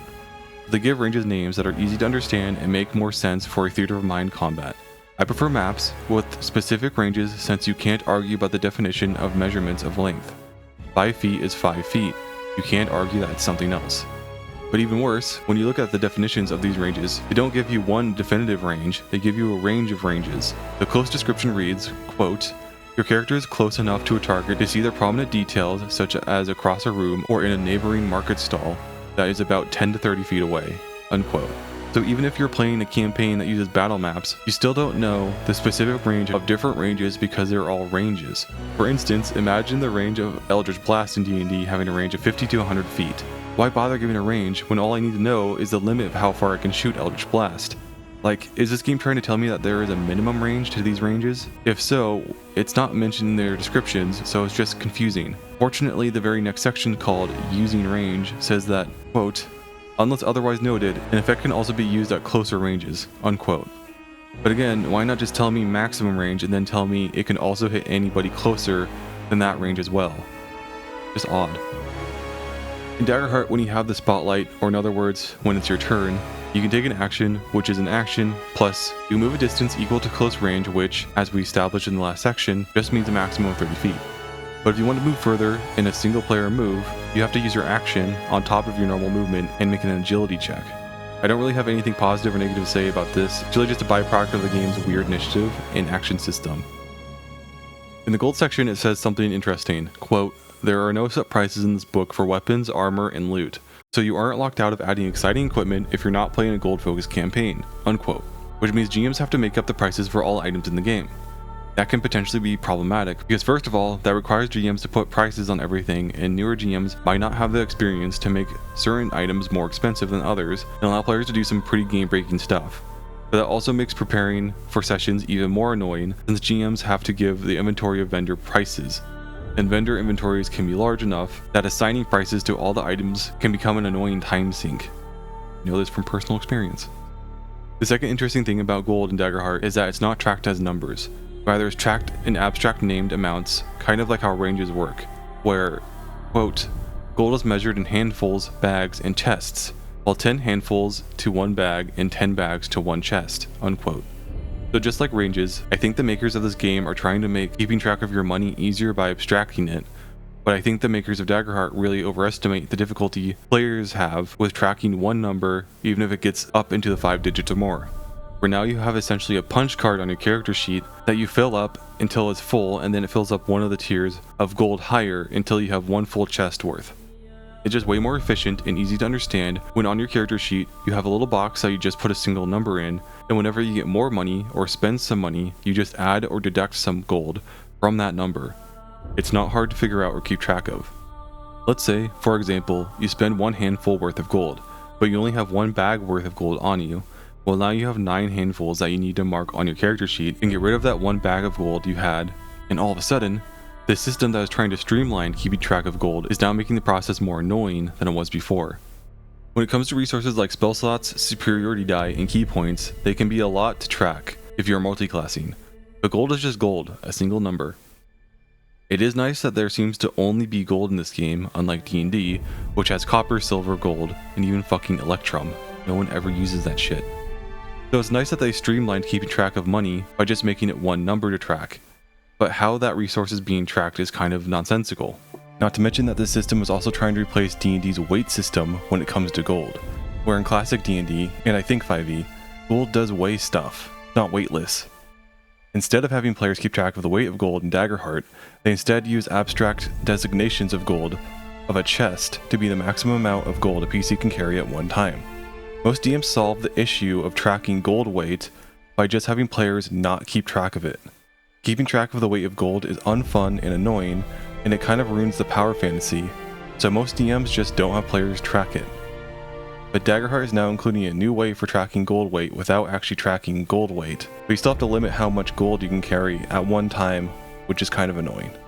I do something similar in Mythic, not the gold weight thing, but having currency just be one thing. Since it's a sci-fi game, of course money in Mythic is just the credit that represents all digital currencies. None of it weighs anything in-universe, and in-game mechanics doesn't weigh anything because it's all digital. I think that's a much better way of handling money. So for death in this game, there are 3 options you can take when your hit points drop to 0. You can go out in a blaze of glory, which allows you to take an action that automatically critically succeeds, but your character dies right after. Then there's Risk It All, where you roll your duality die, and if your hope die is higher, your character stays alive and clear a number of hit points and stress equal to the value of the hope die you rolled, but you also have to divide up what you rolled for hope between your health and stress points. If the fear die is higher, your character just dies. I like these two options because of their potential to heavily impact the narrative of the game mechanically. So it's cool that players, even in death, can turn the tide of combat by auto-succeeding in a crazy roll or rolling hope on Risk It All, preventing the party from losing a member mid-combat. The one option for death that I find to be problematic is the avoid death option, which reads, quote, "Your character avoids death and faces the consequences. They temporarily drop unconscious, and then you work with the GM to describe how the situation worsens. Your characters can't move or act while unconscious. They can't be targeted by an attack, and they return to consciousness when an ally clears one or more of their marked hit points, or when the party finishes a long rest. After your character falls unconscious, roll your hope die. If this value is equal to or under your character's level, they gain a scar. Scars are explained immediately after, thankfully, where a scar means you mark off a hope slot that you can no longer use, so your maximum of 6 hope slots is reduced by 1. This compounds every time you take a scar. So my problem with this system is that players can use it to never die, and I think that's really lame. One of the big consequences of engaging in tactical combat and playing smart is that if you don't do that and make a lot of mistakes, or you're in a situation where the odds are just really stacked against you, and you choose not to run, you die. Which makes the game feel more real and not just like it's a power fantasy, even though it is definitely a power fantasy.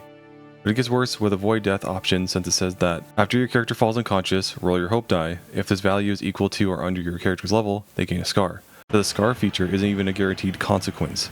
I find this really shallow because it gets rid of the drama and mechanical setback of losing a PC in combat. Sure, even if PCs are killed, but take the avoid death option, they are unconscious until getting at least 1 hit point back, which is easy to do with healing spells. Not to mention, the scar section explains that scars can actually be removed.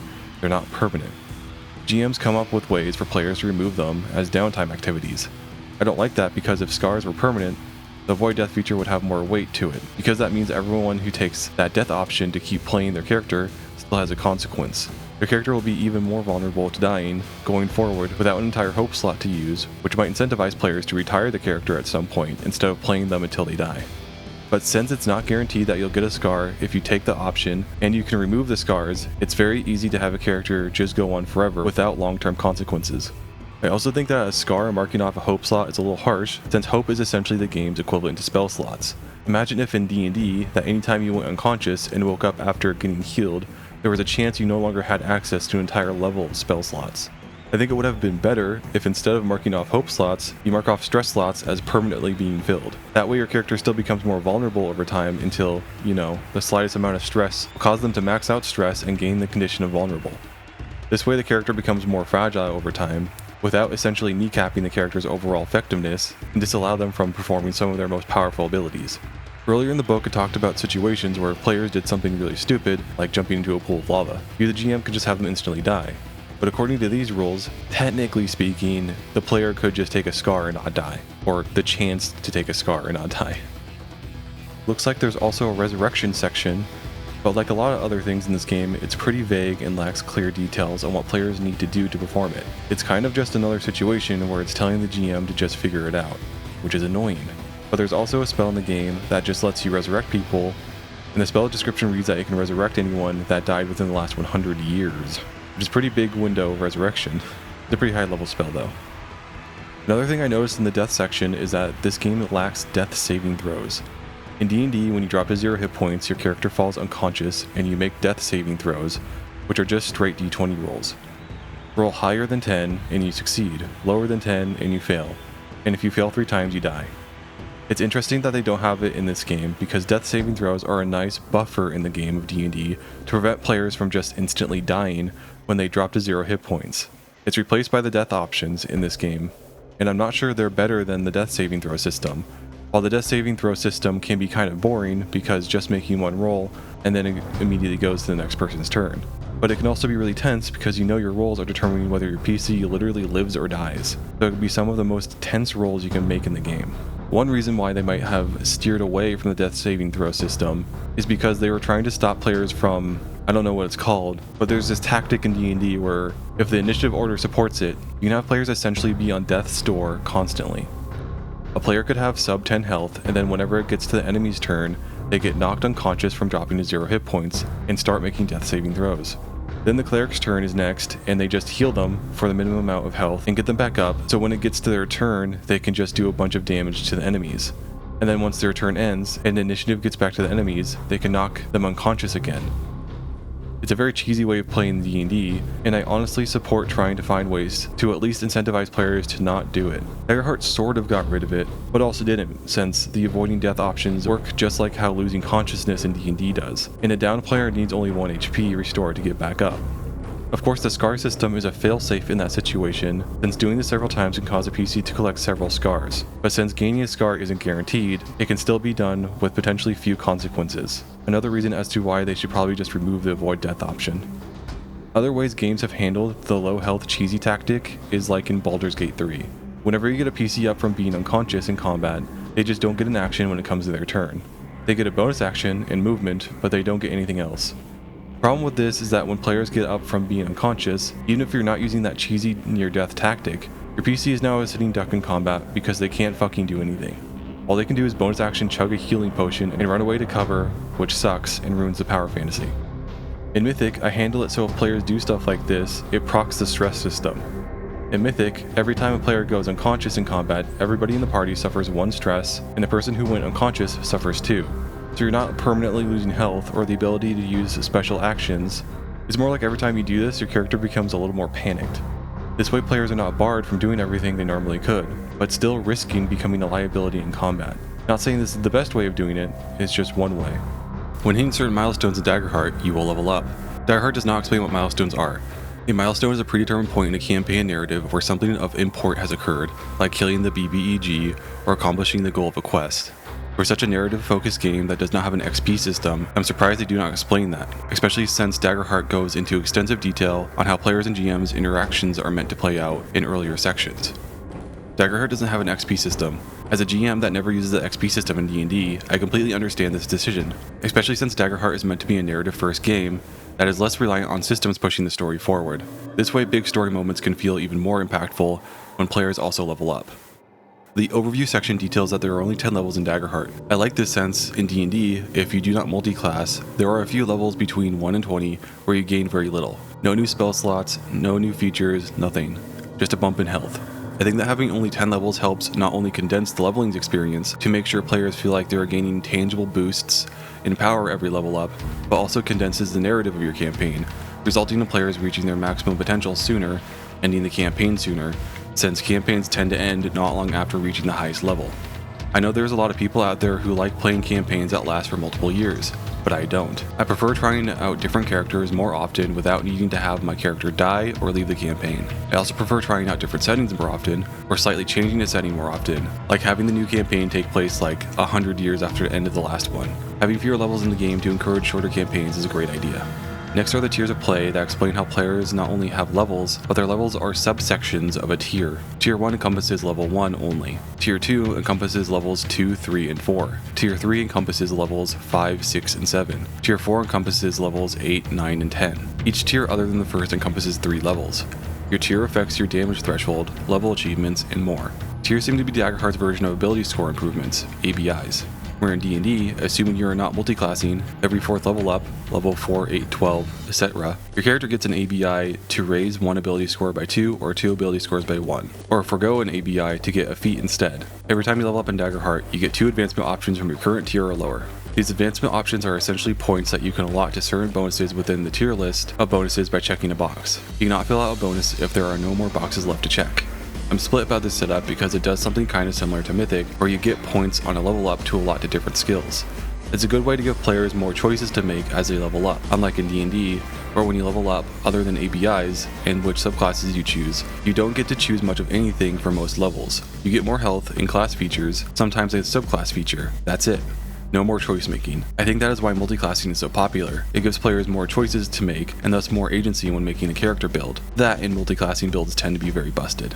My issue with Daggerheart's advancement options is that there are things that are far easier to improve and increase in D&D. You know, they took a basic level up feature of D&D and made it a level up tree essentially. And I fucking hate level up trees, because more often than not, they do exactly this. Take abilities and features that really should be basic conclusions to the game and lock them behind arbitrary level ups. Increasing health, stress, and evasion are all things that require advancement options investment. Where in D&D, when you level up, you just get more health. Increasing AC is done by getting different armor or ABIs. Getting new class features is something you just get without requiring any kind of investment, other than sticking to your one class. To be fair, every level up you do get a new domain card of your level or lower, no matter what, and you can use advancement options to get additional ones, but still, increasing your traits, health, stress, evasion, and proficiency are such no-brainer choices. Why would you ever spend points on anything else? You know, it's kind of like an illusion of choice. So I went ahead and leveled up my human warrior test character from 1 to 10 just to see how this went. Despite not liking how the tier system works, leveling up is incredibly simple in this game and likely can be done in just a few minutes per level by most classes. Notably faster than how it works in D&D, especially for caster classes that can get a little complicated. Keeping track of how many spells you should know based on stat and level. Don't even get me started on the equation figuring out how many spells you're allowed to have prepared for a wizard. That being said, part of the reason why leveling up in Daggerheart is so easy and quick to perform is because so many nuances, choices, and differences between classes have been stripped out of the game compared to D&D. If you look at the tier list and what you can put advancement options into, you might notice that no matter what class it is, the tier list is the same for all of them. So all the front-loaded features you get at level 1 really are the only things that will differentiate your characters from one another for the entire rest of the game. Of course, you can get new domain cards and it can multi-class and enhance your subclass, but still, most advancement options are just improving basic features to a character. Traits, health, stress, evasion, proficiency. It's really boring. And with multiclassing being the better choice over improving your subclass in this game, the role you play in this role-playing game can be further diluted to the point that your one character can have overlapping skills and expertise with several others. This game fails to tangibly differentiate the classes and builds players can make post-level 1. In D&D, when you take a few level dips in a class, you do not suddenly become almost as capable in that class as another player who has been only that class for the entire campaign. For instance, let's say there are 2 level 10 characters. One is a sorcerer named Anna, the other is a warlock named Joe. Joe decided to take a 3 levels in sorcerer for sorcery points for a multi-class. There is no way that Joe, a 7th level warlock with 3 levels of sorcerer, is going to be as effective as Anna, who has been a sorcerer for the entire campaign. Anna will have far more sorcery points and more spell slots compared to Joe, along with many more features in sorcery. Unlike in Daggerheart, where most class features are gained at level 1, if Joe multi-classes into being a sorcerer, he immediately has access to most of the same features Anna has, the only difference being the amount of domain cards Anna has in her domain, resulting in build identities getting muddied really fast, which also speaks to the point I made previously in the video, that the mechanics of the game are just as important for role-playing as characters acting with dumb voices in scenes. If Joe can suddenly become almost as competent as Anna in being a sorcerer just through multi-classing, then what's the point of having different classes? Another negative I noticed while leveling is that subclasses can only be upgraded by taking subclass upgrades through the advancement options. In D&D, when hitting certain levels, you just gain new features or abilities from your subclass. But in Daggerheart, you have to spend the resources to specifically get it. Not a ton, you get 6 advancement option points per tier, 2 per level, and upgrading your subclass only costs 1, so it's not a gigantic investment or anything. I just think that it undermines how useful subclasses can be, since you need to go out of your way in this game to prioritize upgrading your subclass. Upgrading traits, health, stress, evasion, and proficiency are far more of a priority because all those upgrades directly increase your character's survivability and effectiveness in and out of combat. Subclass features are nice and can be helpful, but tend not to be as directly beneficial as upgrading traits, health, stress, evasion, and proficiency. I think players just getting access to subclasses higher levels when achieving new tiers rather than needing to spend resources to get it. That way players can continue to make their class stand out from others of the same class and spend that tier upgrade somewhere else arguably more useful. Multiclassing makes the subclass issue even worse. When I was going over the classes earlier in the video, I was positive towards the fact that you get to pick your subclass right away at level 1, but now I'm rethinking that praise, because Daggerheart classes are now even more front-loaded than even D&D's are. I mean front-loaded as in you get a lot of features just at level 1 through 3 in D&D and at level 1 in Daggerheart. It's not like in D&D, where when you multi-class, you have a number of levels in one class, and now 1 level in a new class. For instance, you can be a level 5 wizard that multi-classed into a rogue, so now you're a 5th level wizard and a 1st level rogue, for a total of a level of 6, and you only have access to what a 5th level wizard and a 1st level rogue can do.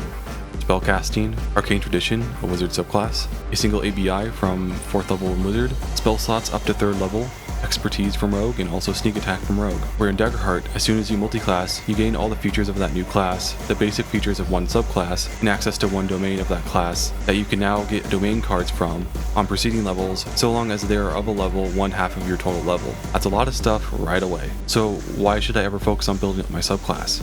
I get way more for just one more advancement point to multi-class, and once you multi-classed or improved your subclass, you cannot do the other. Don't get me wrong, there are some good subclass abilities at higher subclass levels, but you can't really argue against the sheer amount of stuff you get just for multiclassing. Plus you can multiclass twice in Daggerheart. For a game that is attempting to streamline as much as possible for the sake of having the game be more focused on the role-playing of TTRPGs, Daggerheart is very much designed in a way that incentivizes its players to make builds that require them to keep track of a lot of stuff. If you choose to multiclass when available, then by the end of the game you will have access to 4 domains, 3 subclasses, and 3 to 5 class features. Doing a multi-class dip of 1 to 3 levels before returning to leveling your main class in D&D would arguably be giving players far less to keep track of than in Daggerheart's version of multiclassing. Yes, there are a lot of annoying things to keep track of when multiclassing in D&D, like how the multi-class spell slot progression works, or remembering that warlock spell slots are different than every other kind of spell slot in the game, or keeping track of multiple resources like bardic inspiration and sorcery points, or that multi-classing 2 martial classes does nothing to help you get additional attacks per action, and you will have to wait until level 6 to multi-class, or else you will lose out on your second attack. But D&D has the player get access to those things far slower than in Daggerheart, which allows players to ease into accessing new abilities. Part of the reason why new players need to start at level 1 when making a new character for a new campaign, as slowly getting greater increments of power allows players to get used to small amounts of new things to track per level up. It is less overwhelming, and depending on what class you choose to play, is arguably just as easy to play as any Daggerheart character. So overall, the leveling up system does it again and takes a system that is relatively easy to understand in D&D and makes it needlessly more complicated. Of course, when I say that, I'm not saying that it's impossible for anyone to understand. Rather, it's just D&D's leveling system, but with extra steps, and that's annoying. Like I mentioned before, there are annoying things in D&D's leveling system, like figuring out how many spells you can have prepped as a spellcaster, but at least in D&D, you can just not play a spellcaster.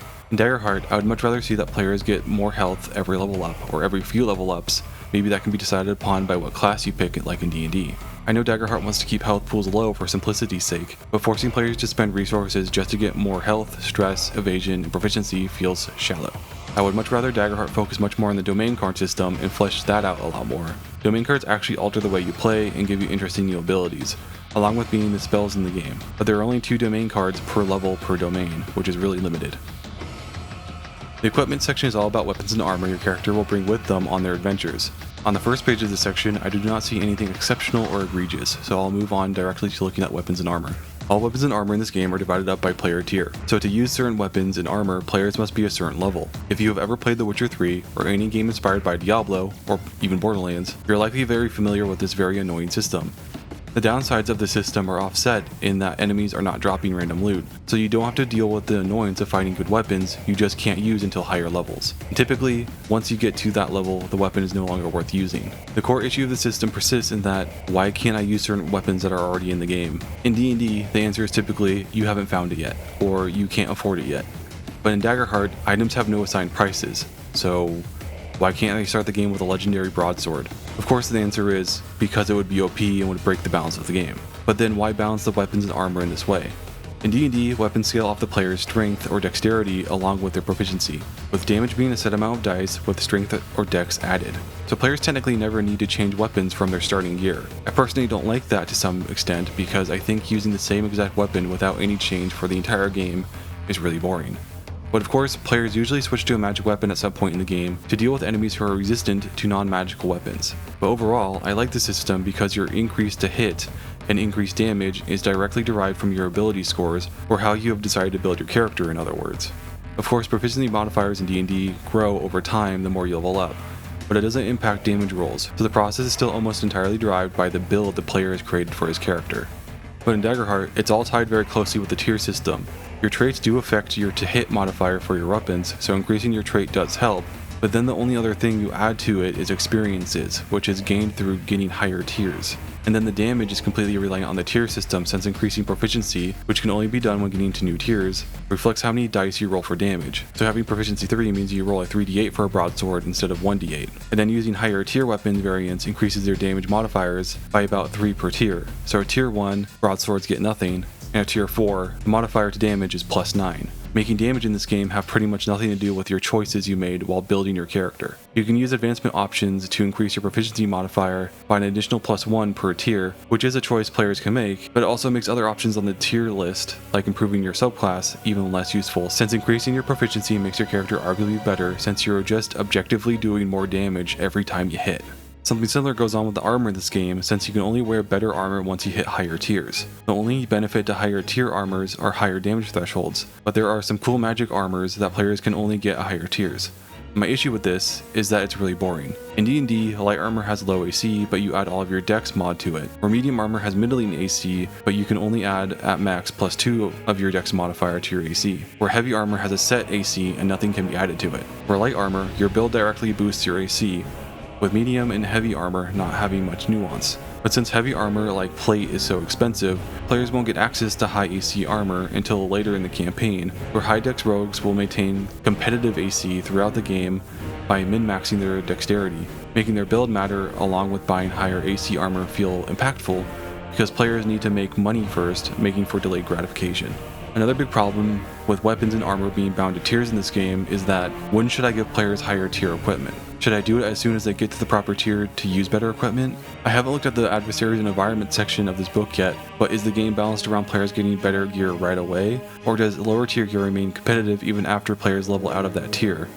There are issues to both being true, since why have different tiers of armor if lower tiers remain just as usable as higher levels? Or it's arguably bad design that as soon as players get to new tiers, they need to drop everything and get higher tier equipment, or else get their asses kicked because their equipment isn't min-maxed. Equipment has no monetary value assigned to it either, so you can't even interpret through how expensive certain items are on when players should start getting access to certain items. In D&D, players are generally supposed to get a certain amount of gold per level, and that can guide DMs into figuring out what kind of items players should have access to at what level. How much money players should get per level is not mentioned in the 5e rulebook anywhere, but can be easily found through a Google search. So if you want to ignore that point, go ahead, but Daggerheart has no monetary values assigned to its equipment at all, so you can't even independently figure out how much money players should get per level and the kind of items they should be allowed to access with that money. The book does not explain what you should do, another instance of the book leaving too much of how the game should be paced and balanced up to the GM. Chapter 3. Chapter 3 is all about DMing. I really appreciate that Daggerheart didn't split up their books into 3 separate ones like what D&D does with its player handbook, DM's guide, and monster manual. It keeps all the information needed to play in one place that anyone can reference. This is enhanced by the cards in the game, since the cards make it so players need to refer to the book less, allowing the DM to monopolize the book more. GM principles, GM best practices, and pitfalls. These sections mostly retread what was said in the intro of the game and touch on things almost any DM will know. It's useful for new DMs, but experienced ones can skip this section. Core GM mechanics. The GM's die. Under the GM's die section, it describes that the GM uses a 1d20 instead of 2d12 like players. I don't really understand why they have it this way, because all this does is make the game more player-centric than it already is. Because as I said before, rolling a critical for 2d12 is much more common than rolling a critical for a 1d20. The players objectively have an advantage over the GM. It even says as such in the section. The section describes that it made this decision because it thinks that 2d12s make for more reliable outcomes. That's probably true, and I think that's part of the problem. The section even says that the swing nature of d20's results helps facilitate a variety of outcomes during sessions, but that's only true for the DM. An easy DC in D&D is like 10, and rolling a 10 with 2d12 is a lot easier than rolling a 10 with a 1d20. So it seems like the game is trying to make it more enjoyable for players to play because they will get more consistently positive results, as opposed to the DM who will have to deal with the wild nature of the 1d20 all by themselves, resulting in players succeeding more often than not. I also don't like the asymmetric design because that incentivizes GMs and players to play in very different ways. In D&D, or really any TTRPG, enemies can do things that players can't, and GMs can often make things up on the spot that monsters can do to make combat more interesting. The problem is that sometimes that feels unfair, because enemies that seem to have generally the same abilities as players can do a bunch of stuff that players can never do, which makes for combat or other situations that feel really unfair because it feels like the GM is pulling shit out of their ass to railroad the game in a direction they want. That's why I think it's really important when you have NPCs that can cast magic that their magic works in the exact same way as the players. That way the players understand what's happening and don't feel cheated when an NPC uses a spell that players can use as well. Making GM rolls. So for the Making GM rolls section, it just talks about how to roll to hit players. It works exactly how it does in D&D, where you roll a 1d20 and add your attack bonus from the enemy's stat block and determine if it meets or beats the player's evasion. If it does damage. But the description then says, quote, if you ever want to increase the chance of an adversary hitting a player, you can increase or decrease the attack modifier. I assume this means in prep, when choosing and/or modifying stat blocks, you can increase the attack modifier if you want to. But it doesn't say that explicitly, so potentially you could do this mid-combat if you want to. Technically you can do the same in D&D, increase attack mod mid-combat, but you're not really supposed to. Calling for action rolls work just like how it does in D&D. When a player wants to perform an action that includes a risk of failure, you will tell them what to roll, and they need to make a check to see if they succeed in an action. This section describes letting PCs guarantee success in exchange for consequences, establishing the stakes, and making clear any guaranteed consequences. This is all stuff that's already in D&D, maybe not explicitly written out, but this section can be useful for new DMs. Making moves. I already spoke about this a little bit earlier, but when play goes to the GM, or in other words, it becomes the GM's move, it's described as, quote, you are not bound by specific spells you can cast or certain effects you can do. When you make GM moves, you are acting to shape and facilitate the story, whatever that requires, end quote. A description that makes sense for social or exploration encounters, but when it comes to combat, that's a pretty loose description. It then says when you're done, play passes back to the players, which makes sense. The description goes on to describe how to handle the back and forth between players and GMs in the sense that when players fail or roll a fear, the GM needs to have something bad happen to the player to make things feel like there are consequences. I talked about it earlier, but this is already kind of built into TTRPGs in the form of ability check sequences or just DM player back and forth. It's nice that it's written out like this in Daggerheart because it's nice for new DMs to see it written out. But any GM who knows what they're doing already knows how to facilitate this in-game without needing it to be an official initiative system of the game.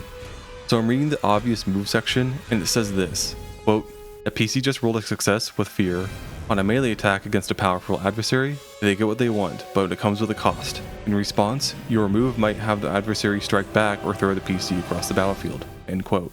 The more I read descriptions like this, the more I feel like Daggerheart is doing everything it can to be more like a Monster of the Week system. What I mean by that is that in Monster of the Week, when you make an attack roll against an enemy, if you succeed, you do damage to the enemy, and if you fail, you suffer damage from the enemy, immediately counter-attacking. I know from watching Age of Umbra, this is not quite how it works, as initiative in player and enemy interaction works a bit more like how it does in D&D, rather than Monster of the Week. But all these descriptions keep adding up to feel like how you're supposed to play this game is to have players attack enemies, and then if they fail or roll or fear, the enemy should immediately attack them back and do some damage. Everything in this game, like using fear to give enemies more spotlights before you let initiative go back to the players, is kind of like a hacked together system to make it less like Monster of the Week and more like D&D, and I just don't feel like it always works well, because this game wants to be a tactical game like D&D or Pathfinder, but its initiative system, its movement system, its fear system are not really tactical at all. Avoid undermining your players. So here's an interesting section I think I talked about a little bit earlier as well, but I'll talk about it again. Avoiding undermining a successful player in this game at its core is impossible, because success with fear exists in this game, and it's been described throughout the book as requiring the player needing to suffer a negative consequence when they roll it. Earlier, it did give us a distinction between failing a roll with fear, failing a roll with hope, succeeding with hope, and succeeding with fear, and that succeeding with fear and failing with fear should have a tangible difference. But there has been sections throughout this book where success with fear has still been described with pretty harsh consequences, and I think that's bad for player enjoyment of this game. In D&D, when you succeed at something, you just succeed. There is no nuance to it. Some might not like that, but it's simple and straightforward, which I find to be better for roleplay and other forms of play. But in Daggerheart, even when you meet or beat the DC of whatever action you're taking, you can still be undermined because the game at its core requires you to be undermined, since success with fear requires the player to suffer a negative consequence despite succeeding, which I think is fundamentally unfun. This description talks about ways GMs can have players suffer a negative consequence without undermining them by saying that the negative consequence should essentially have nothing to do with what the player is succeeding at. Quote, a PC might circumvent a trap you laid. Rather than immediately use a GM move to spring the trap into working, let the PC feel smart as you instead use your next GM move to summon more foes or to telegraph what other dangers might be in the path ahead. End quote. But there might be several circumstances where that just might not be an option. Earlier, I used the example of a rogue trying to infiltrate an enemy base and the different outcomes from succeeding or failing a check. And I'll use it again. If players succeed on their stealth check, but with fear, then they're detected, or otherwise it gets harder to not be detected. In a situation like this, how would you make a GM move be something that doesn't really relate to the player's success? Nothing feels worse than successfully hitting an enemy and doing damage to them in combat, only for initiative to flip to the enemies because you rolled success with fear. Example GM moves. I already talked about this section a little bit earlier. Again, if you're a GM that has GM'd before, most of these things you will already know and use without need of a move system, but it can be really helpful for new GMs to learn how to GM. Fear. I already talked about fear earlier, so I won't talk about it again here, but I do want to just note that again I reread the "How much fear should I spend in a scene situation" section a few more times, and it still just doesn't make sense to me. From reading this description, it seems like it's supposed to be used in sessions as the session is being played out. So is Daggerheart expecting me to not pre-plan my campaign and just make things up as I go along? Which there is technically nothing wrong with doing. I know there's DMs out there who play like that, but for me, I like to pre-plan a lot of my big story moments, so it's still unclear whether or not all these story moments that I pre-planned need to cost fear to have happen or not. Also, I don't know if I mentioned it before, but it's really weird that the amount of fear spent for different scene types is a range of fear rather than a set amount of fear. Like, who decides how much fear I have to spend to have these scenes occur? Is it me? Because if it's me, I'm just always going to go with the smallest amount of fear I have to spend at a time, because that makes the most sense from an economical point of view. It's just none of it is really explained and it doesn't really make any sense. Setting role difficulty. Setting role difficulty works a lot like D&D or really any other TTRPG. I like the little graphic Daggerheart uses to represent it in the book. I might try to mimic that in my own game just for visual clarity.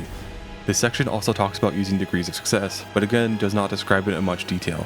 It essentially describes it like how it's often used in D&D when making a history check. How meeting the DC gets you the info you wanted, but rolling a nat 20 basically lets you take a peek at the GM's notes on the subject of interest. Difficulty rolls work like how they do in D&D. The book then gives us many examples for the kinds of things certain rolls for each trait can achieve.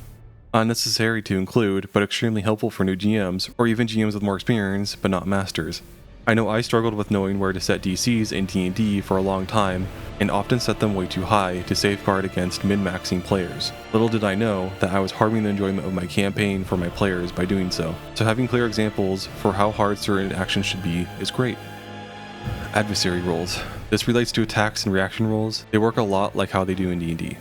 Extra stuff. And then we get to a bunch of stuff I don't think I really need to talk about in detail here. There are class hope features which require a couple hope to use. Then there are countdowns, which work a lot like how they do in Blades of the Dark. I don't think going into it that much is really needed, but they come in a couple different forms. There is a standard countdown, which is based on how many players' moves are made. There is a dynamic countdown, which is based on player input and is more roleplay focused.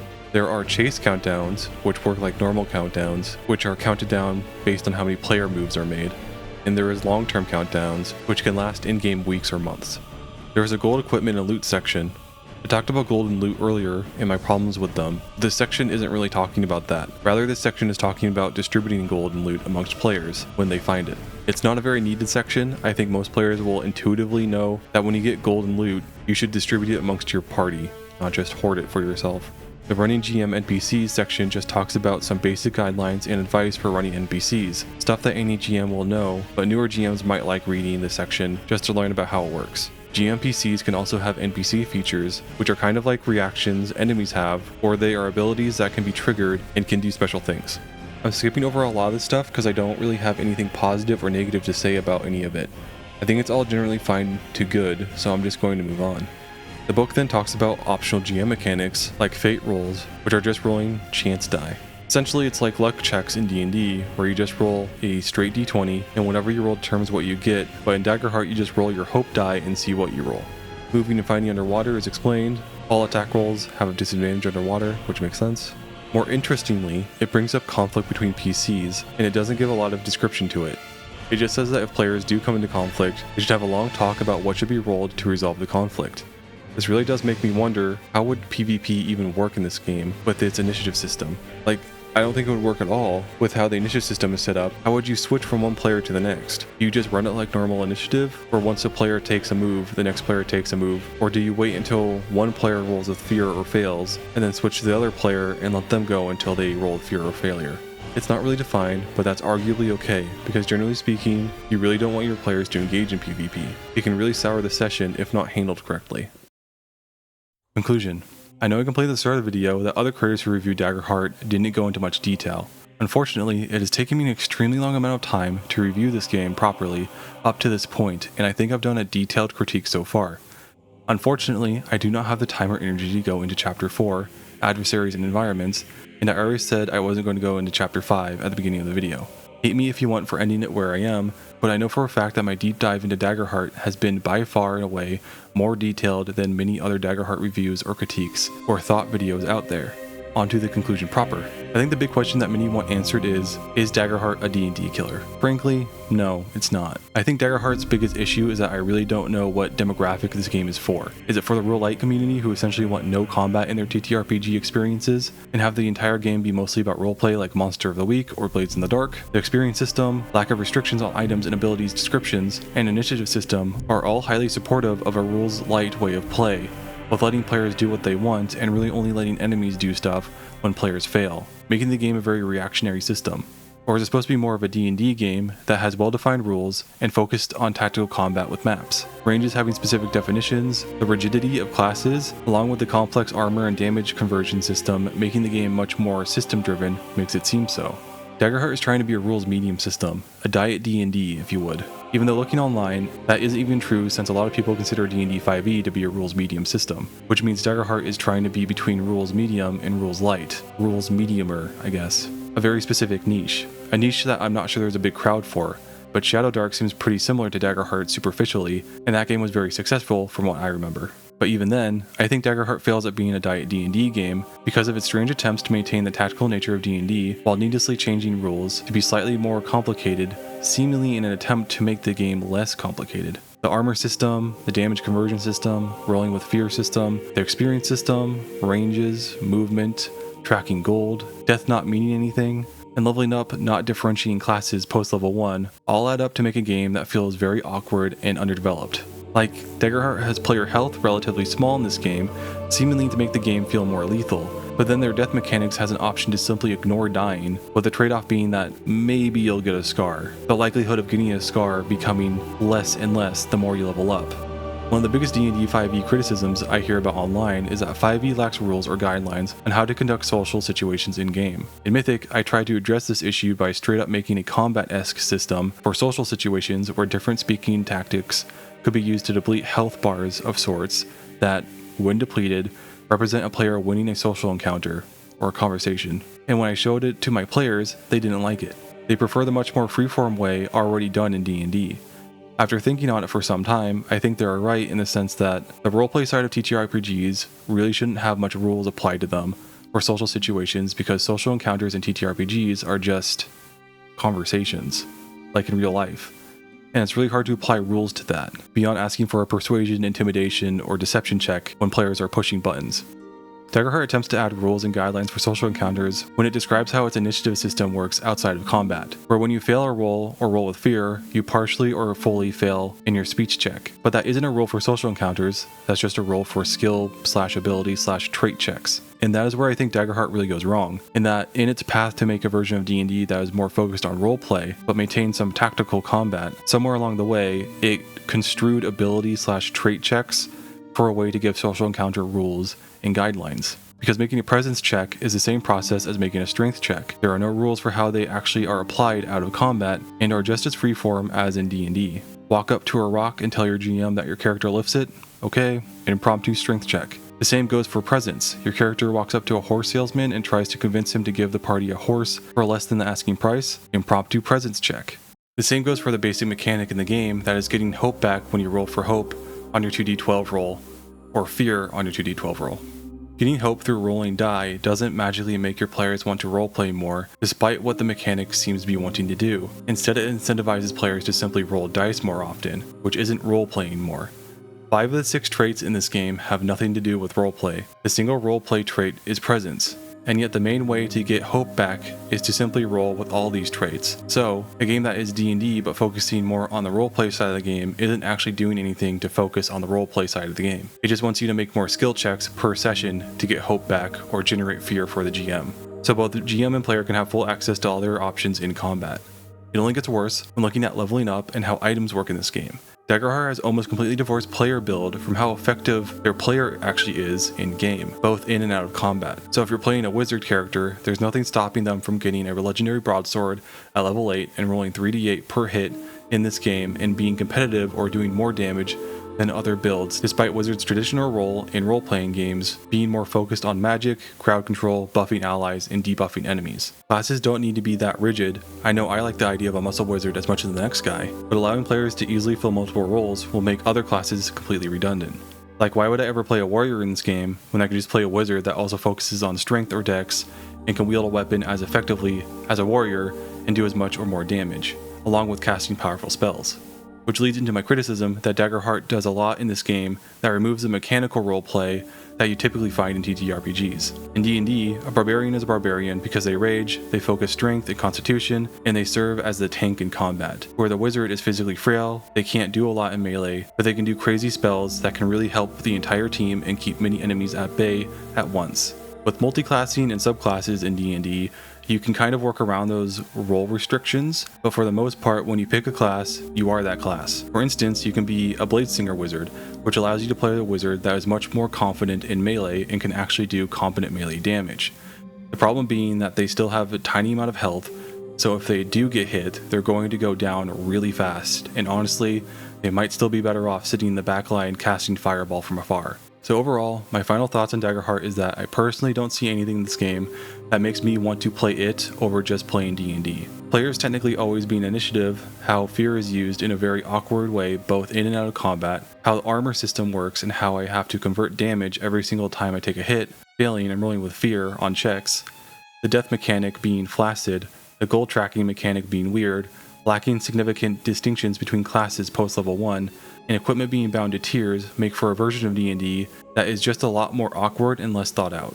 There are some good changes made from D&D to Daggerheart that I like traits being only 6 base traits and not needing to convert an ability score into an ability modifier to actually reference or domain cards, which are a great addition to the game, and I think in the next edition, they should just get rid of subclasses and just add more domain cards to the game. It would be a far better way to differentiate two PCs of the same class without needing a subclass, because then they have a wider variety of cards to pick from, which will naturally have them building a more unique build based on what domain cards they pick. Do I think Daggerheart is bad? No, in no way do I think Daggerheart is bad. A lot of systems I've talked about in this game that I don't like and think are clunkier and a little more complicated than what they are in D&D are still fully functional and work perfectly fine. The armor system, for instance, while definitely having a lot more to it than D&D has, is still fine for the most part and is still relatively easy to reference. It's just objectively more complicated than how it works in D&D. So while I might not prefer it, you might, and that's okay.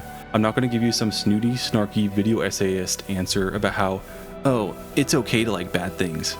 Because that's not where I'm coming from. I don't think Daggerheart is bad at all. I don't think anyone who plays Daggerheart or likes it should feel bad about it, because it really is a perfectly fine system that can be a lot of fun. It just makes a lot of weird changes from D&D that really doesn't help in the game's two main goals, be more roleplay focused and maintain the tactical nature of the game. So I think Daggerheart is a D&D killer when it comes to influence.